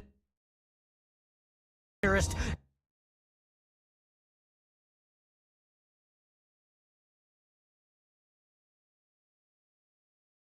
We're now leaving Bright Falls. Come back soon sign. We're going to the Anderson farm. I knew you were gonna say something like that. You know what? You owe me big time for this. When this is through, if we make it, I don't care what anybody says, I'm done with darkness. You're gonna buy me a tanning bed as a gift, and I'm gonna live in it.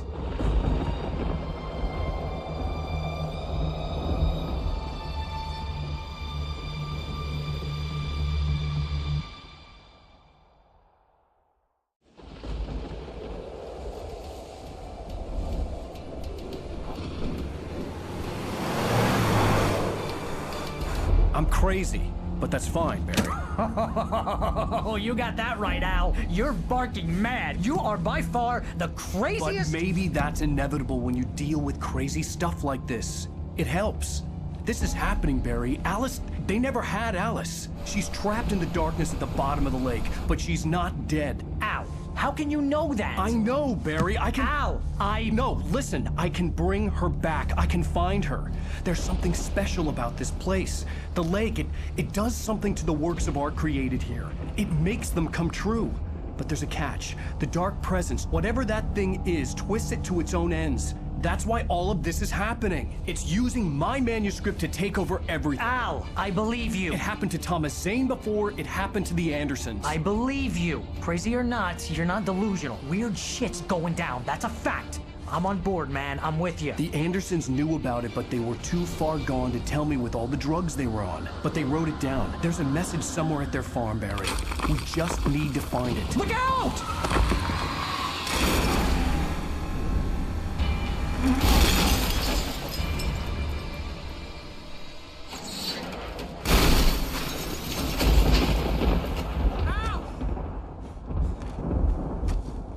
God damn it, Al, talk to me!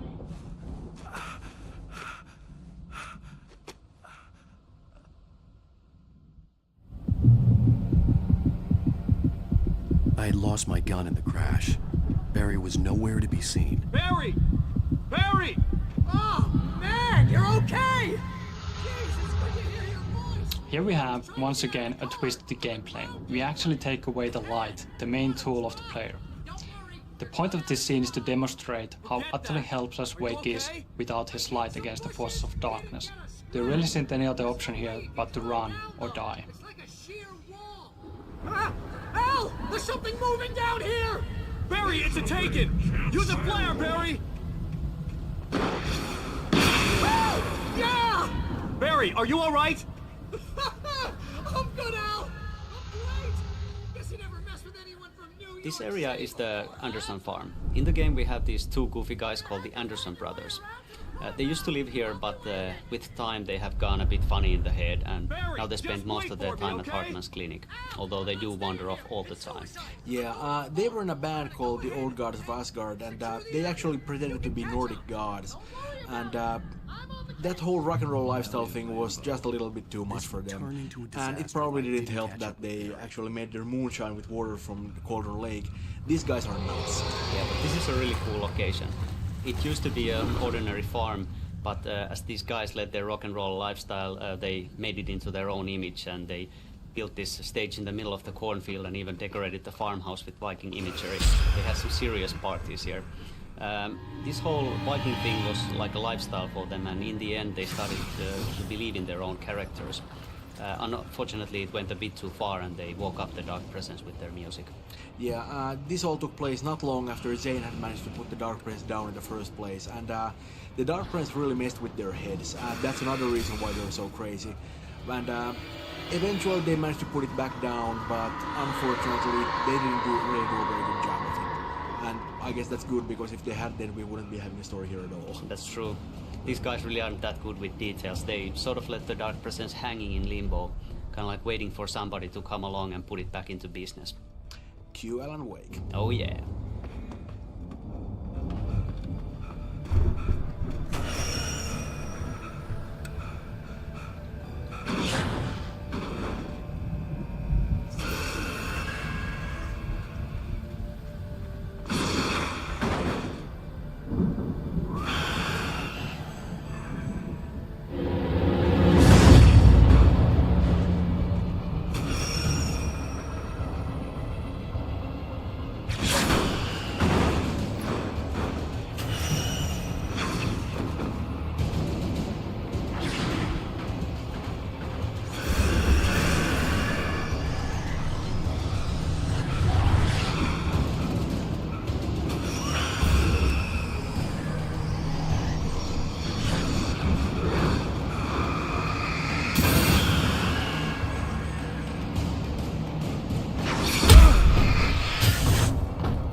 shadows crawled over the gate. I needed a light to destroy them to get through.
I could sense the movement.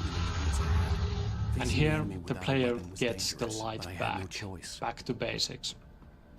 A good boost, as you know, blinds the enemies and slows them down, and that's the only way to survive through this situation. You still need a weapon to be able to defeat them, so the only option is to continue running.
Was driving away from the farm, headed in the same general direction as I was.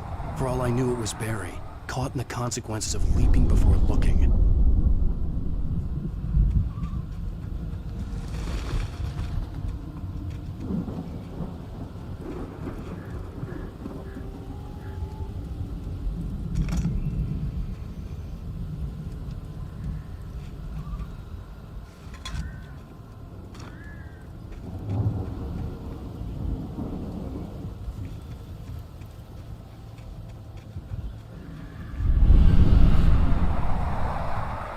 The car was heading for the cabin up ahead. It wasn't far. If it was Barry, I would see the damage soon.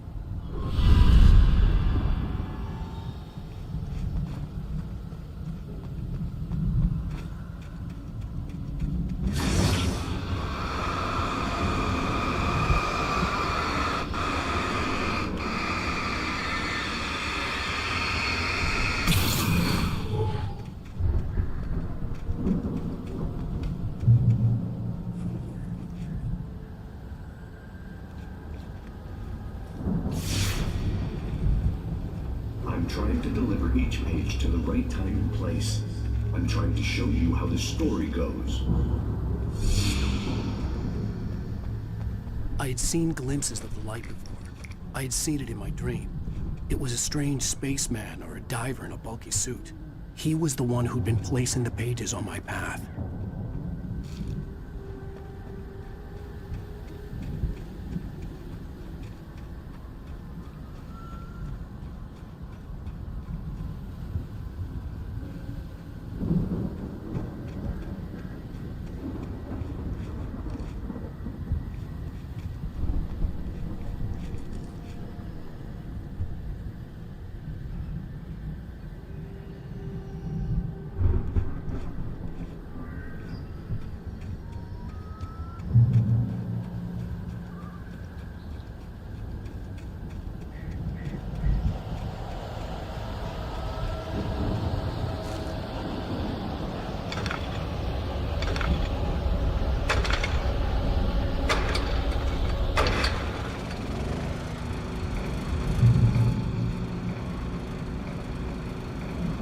Someone had left a gun behind.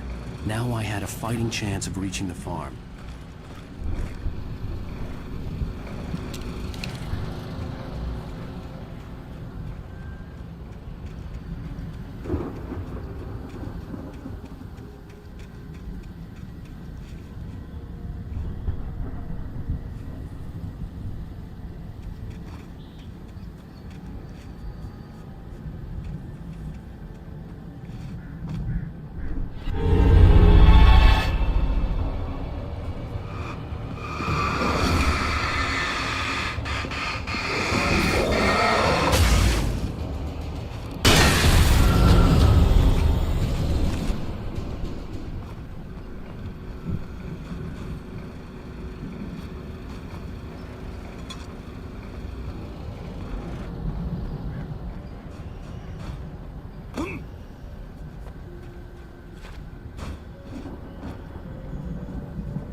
I could see the car, but there was no sight of the driver.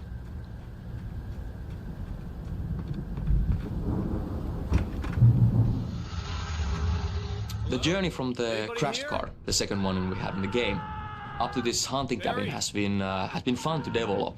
It was really cool to see different things, try different things that work out with Wake being very vulnerable. Originally, we tried giving Wake just less ammunition, less batteries. Then we took the revolver away for quite a long time. And in this final version, you actually start the whole journey without any kind of light source either.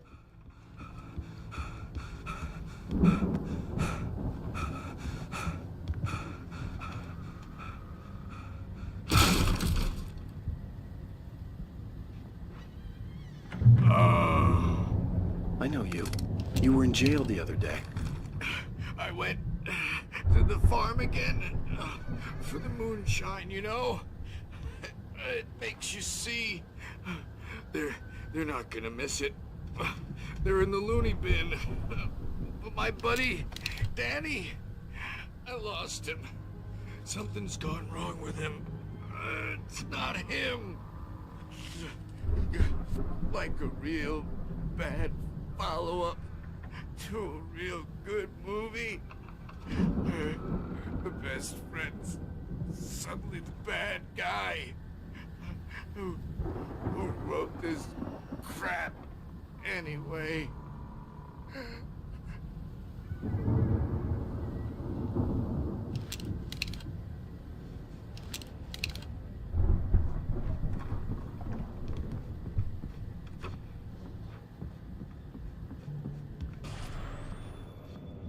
I've run through every possible course in my head.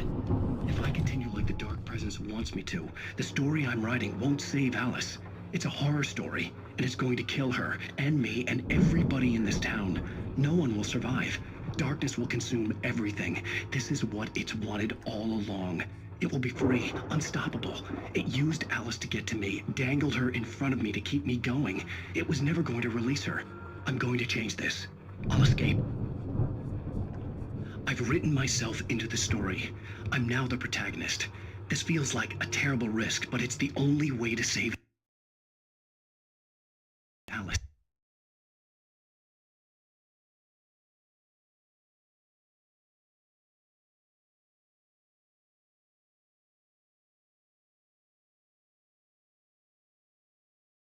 I'll be bound by the events of the story just as much as anyone else who's been woven into it. The story must stay true for this to work. There have to be victims along the way, near escapes, cliffhangers. In a horror story, it can't be certain that the hero will succeed or even survive. He almost has to die. I'll write my own escape into the story next. I need help. Zane's going to be the one who'll help me. I'll make it happen.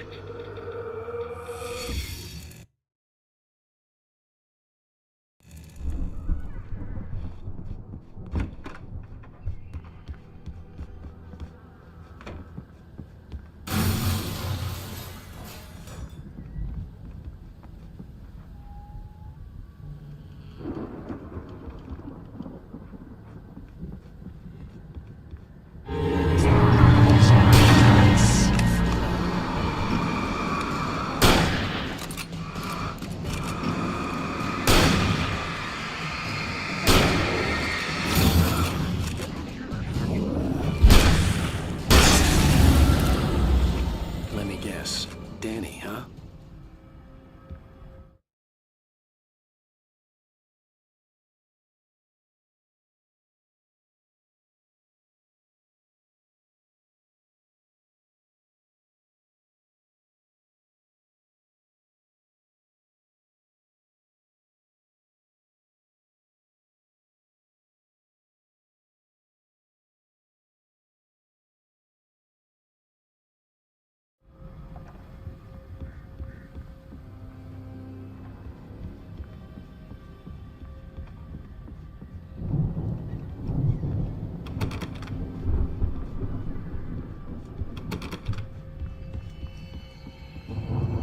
I could climb out through the broken window.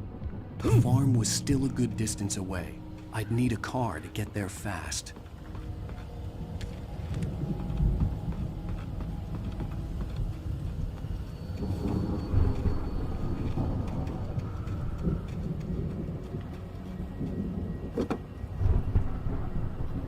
If Barry wasn't up here, he was probably in trouble down. The farmlands area has been one of the most liked areas during early gameplay testing. I think the big element to this is that we have very many different gameplay types during this journey. We just had a very tightly planned, very tightly designed survival journey up to this hunting cabin, and then again now we give the player a car, we give a direction, and we give the player the chance to actually dictate his own pace for a while.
As I'm sure everyone's noticed, that storm we all felt coming is finally here. The boys at the Weather Service reckon it'll last until morning at the very least. Pertaining to that, let me read that missing persons alert again. The Sheriff's Department's still looking for a Caucasian woman, 30 years old.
I'd known the brothers used to be some kind of rock stars, but it hadn't really sunk in until I saw the stage.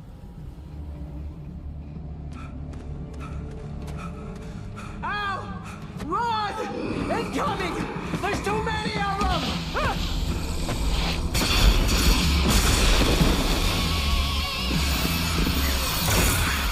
God damn!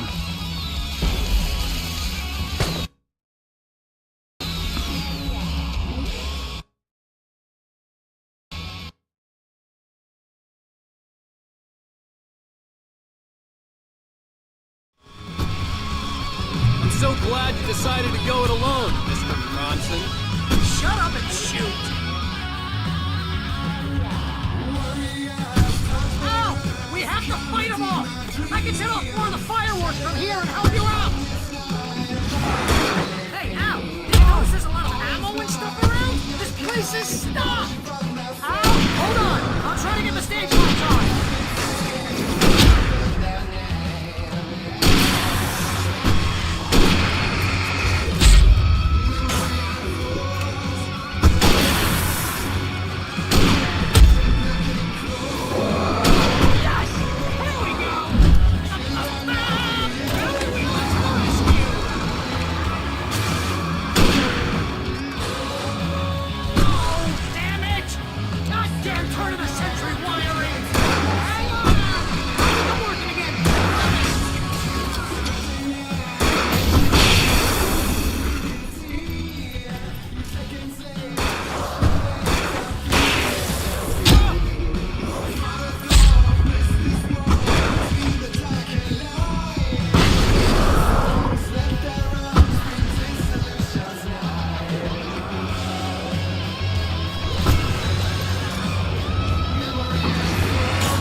Bright Falls, rock and roll capital of America. Children of the Elder God, what a great song to kick ass to. I think the whole stage fight sequence is going to be one of the most memorable moments for a lot of people, simply because it's just such a ridiculous action-packed sequence. The music is actually by the band Poets of the Fall, who have a long history of collaboration with Remedy. We kind of wanted this to sound like 70s heavy rock, and I think they did a fantastic job of that, and from what I hear, they had a good time doing that too. They also did the other song that you hear a little bit later at the farmhouse, The Poet and the Muse, and that's of course more of a ballad, but you know, still a very nice song. The lyrics of both songs are actually based on poems by our lead writer Sam Lake. See, bestseller? No reason to worry. Your cutout's good as new, right where I left it. I'll come back for it once we have the place secured. Yeah, that's been my biggest worry all this time. We need to get this thing moved out of the way. This is as far as I got before they ambushed me.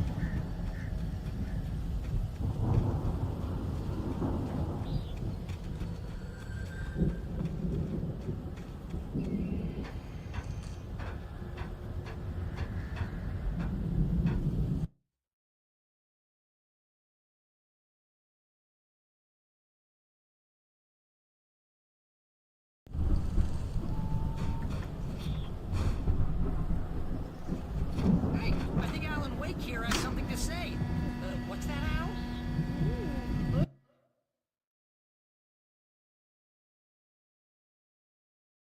I'm Alan Wake. I'm always right about everything. And if I don't get my way, I'll sulk all day long.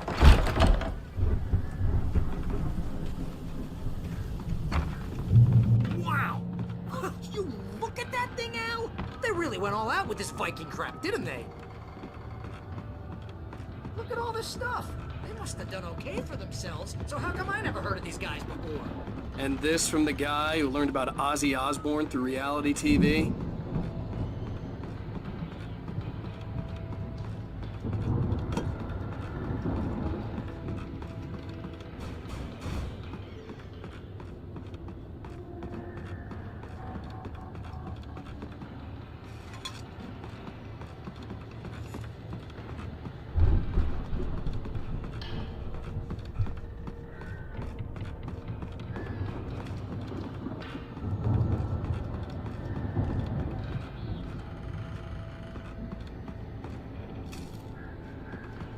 The Viking boat looked imposing, almost like a battering ram.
Those geezers had quite a production going on. Ooh, you know what, Al? If we make it through this alive, I'm gonna start representing them. Yep, sell this stuff online, maybe get a reality show going, release a new single. Good luck with that, pal. Hey, you find us a way out of here, okay? I'm gonna take a closer look at this stuff.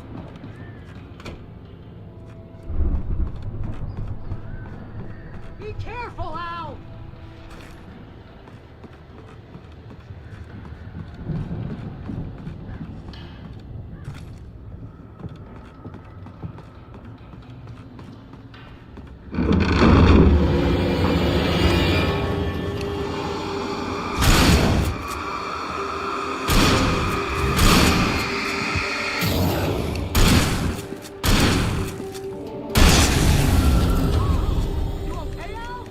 I'm good. Keep your eyes open, okay?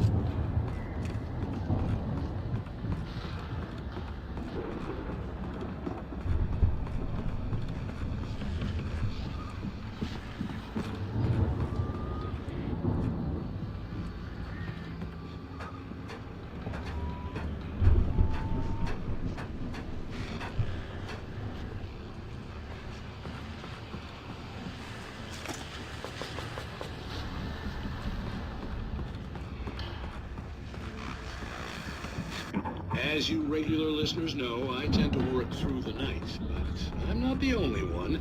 Deputies Mulligan and Thornton are taking a couple of moments off their busy schedule to join me here in the studio.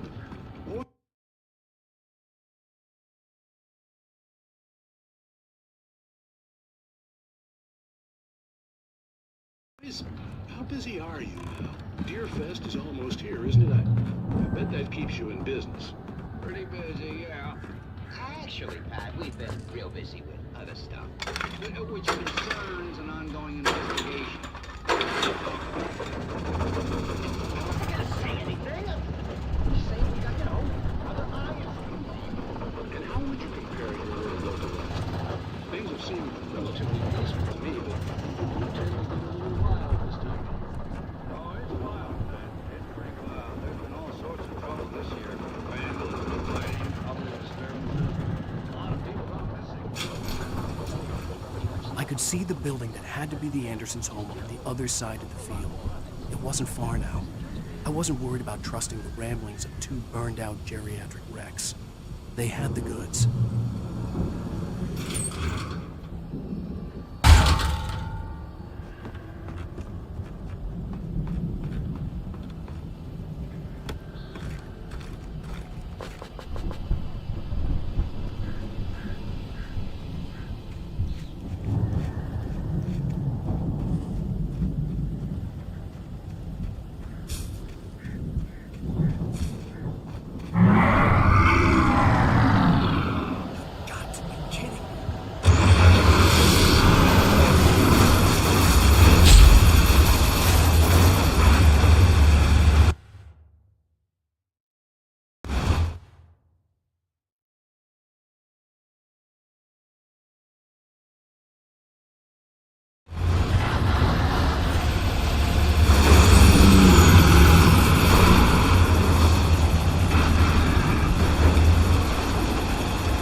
Yeah, it's me.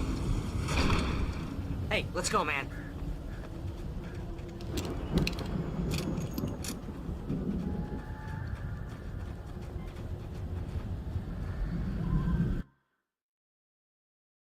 I think we're gonna have to work together to open this gate, Al. Looks pretty heavy. Ah! Hey, I think that's the farm on the other side of the field. We're almost there. This farm is a crazy place for crazy people. We should feel right at home then.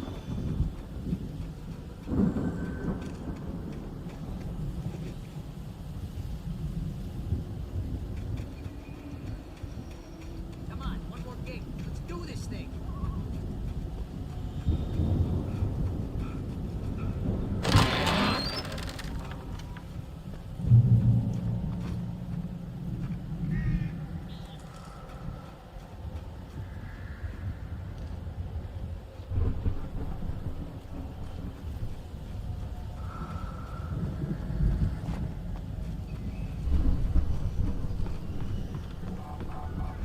The lights are out. I guess we better check the fuse box.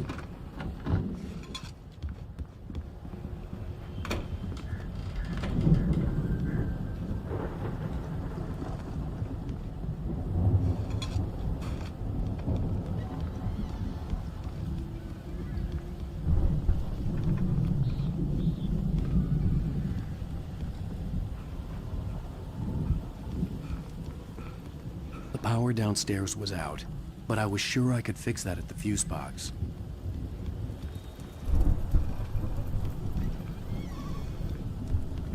The power downstairs was out, but I was sure I could fix that at the fuse box.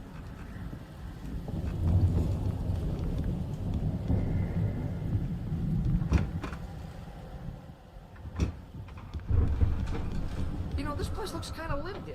I thought the Andersons were on the booby edge.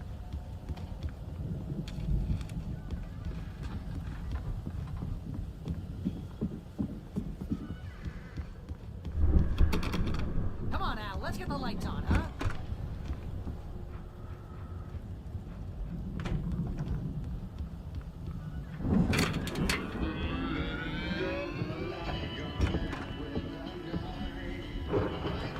Can you hear that, Al? Music? Of course. We need to find where it's coming from. That's the message the Andersons talked about. That's the whole reason we're here. Lady of the Light? Oh, that's gotta be... What's-her-face, the crazy lamp lady from the town. Cynthia Weaver. Right. Must be.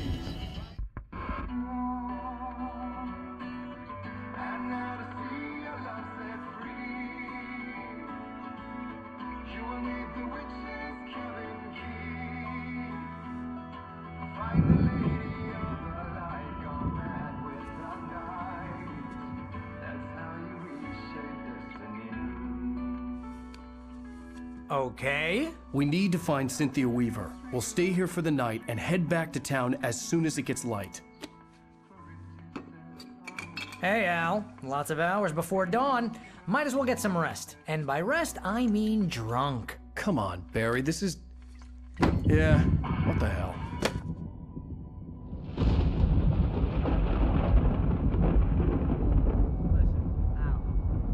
I'm sorry about Alice. No, seriously, because I know we don't get along, but we're gonna find her, right? And even though you're a crazy bastard, I'm gonna stick by you, no matter what, ever, Al. Sure, you're like a brother. I'm a writer, goddammit. Correct. If I just wanted to, I could write 10 books a year. And they'd be the best books that year. No, you couldn't. That's right, I couldn't. But I could, because I'm a writer. What? What do they put in this stuff? I feel like my brain is coming out of my nose. I'm gonna get the recipe off those coots and be a booze millionaire. I just miss her, Barry. I just want her here with me. I know, Al. I know. It's gonna be okay. We're gonna make it okay.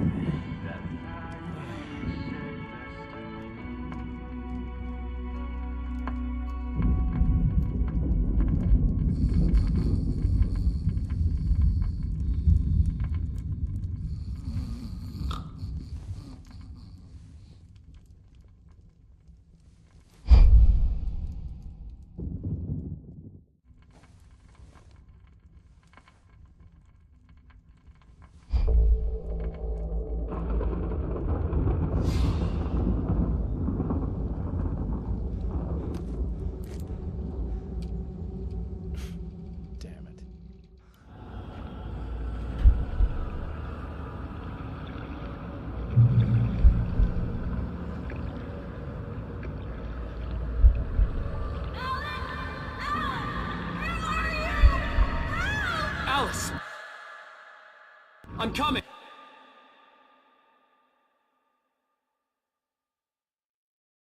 It's all right!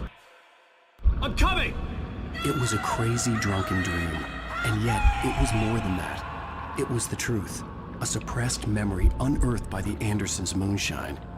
I was there, an out-of-body observer. This was the night Alice and I had arrived at Bright Falls, the night Alice had disappeared. I had a chance to find out what had happened. I remembered being surprised to see the cabin dark. Alice would have never turned the lights off.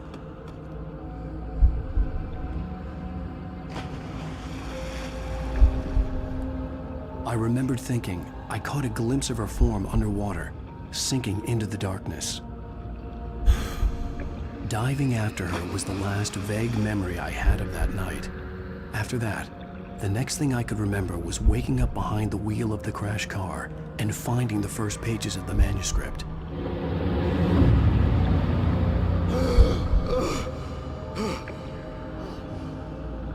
I couldn't find her in all that blackness. I must have thought she drowned.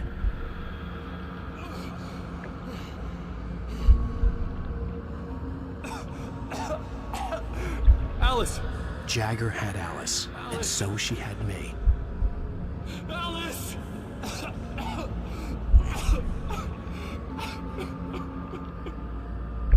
I'd been easy prey. Look at the cabin. Is there someone in the window? Alice? Maybe she didn't drown after all. Maybe she's inside. Alice! Yes.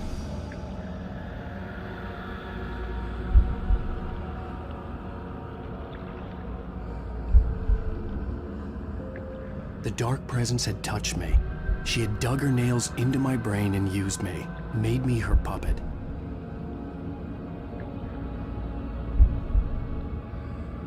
She must be here somewhere. Maybe upstairs in the study. Alice! Yes, that's where she is. You can apologize. Alice! You'll laugh at the whole thing together and put it Alice! behind you. She's not here. You were foolish to think so. No, she's dead. She drowned. No, no, no! It's your fault your wife is dead.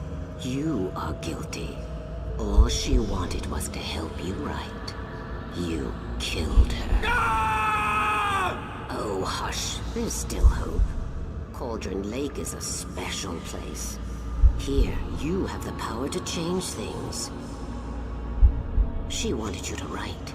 I will tell you what to do.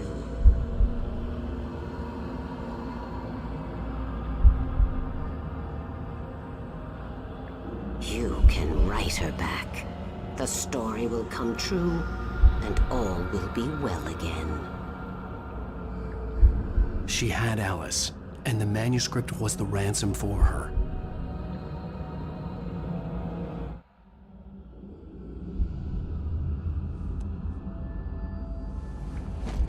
Yes.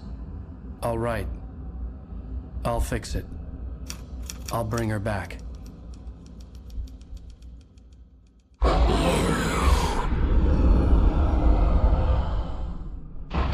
No. I wrote it. I remembered it all now. In the dark, I'd written for days, a week, almost a complete manuscript of a novel entitled Departure. Jagger had been my editor, whispering in my ear, making sure that the unfolding story would make her more and more powerful. I thought I was saving Alice. Even with the cobwebs she put in my head, some part of me had been aware enough to write my escape into the story, to bring a light into the cabin to release me before I could finish, to interrupt the horror story before the ending, where darkness consumed everything and everyone.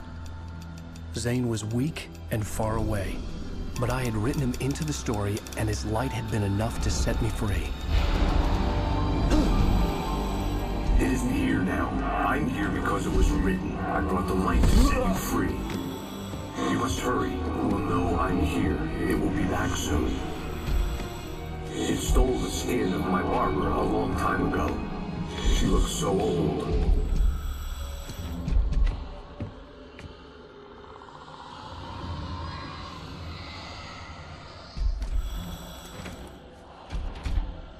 I had woken up, confused and groggy, my mind consumed by darkness and fear. All I could do was to escape.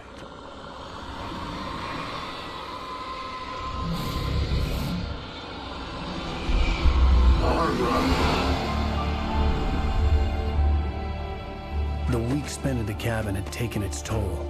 I was barely conscious, and fading fast. It had to have cost Zane terribly, thrown him even deeper into whatever dark place he now haunted. But he had managed to weaken the dark presence, kept me safe that night.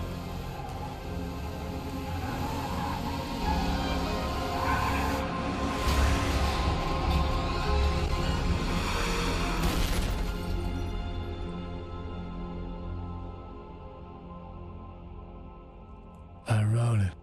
It's my fault.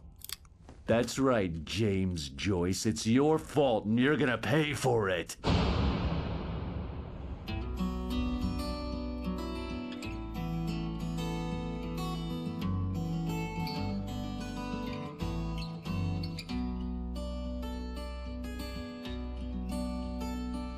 There's an old town road, mystery of Tom.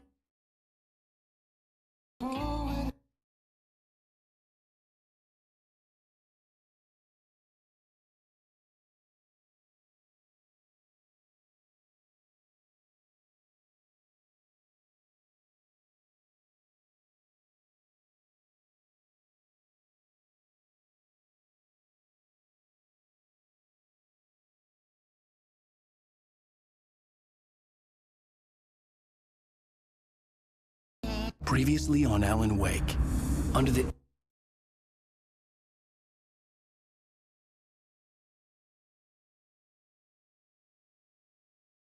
influence of the dark presence, I wrote a horror story that is coming true. Jagger had been my editor, making sure that the unfolding story would make her more and more powerful. Some part of me had been aware enough to write my escape into the story. Together we can create something absolutely wonderful. The lake, it does something to the works of art created here. It makes them come true. My mom gave me this old light switch. The clicker. Alice is being kept in a dark prison. I need to find Cynthia Weaver to fix this. It's your fault, and you're gonna pay for it. Well, we're expecting a record crowd from the neighboring counties. Naturally, we hope to break the record set by last year's Moose Fest in our neighboring town, Watery. Ladies and gentlemen, some people have asked me, what's the big deal about Deer Fest? And I think that this sums it up. It's about friendship and community. We've got a great party coming up, but let's try to hold it in until tomorrow and get through the night in one piece, all right?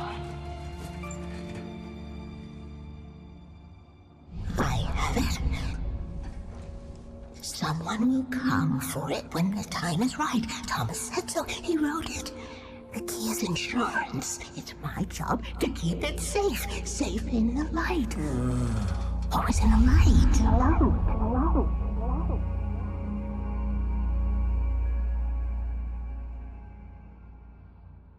All the manuscript pages were gone.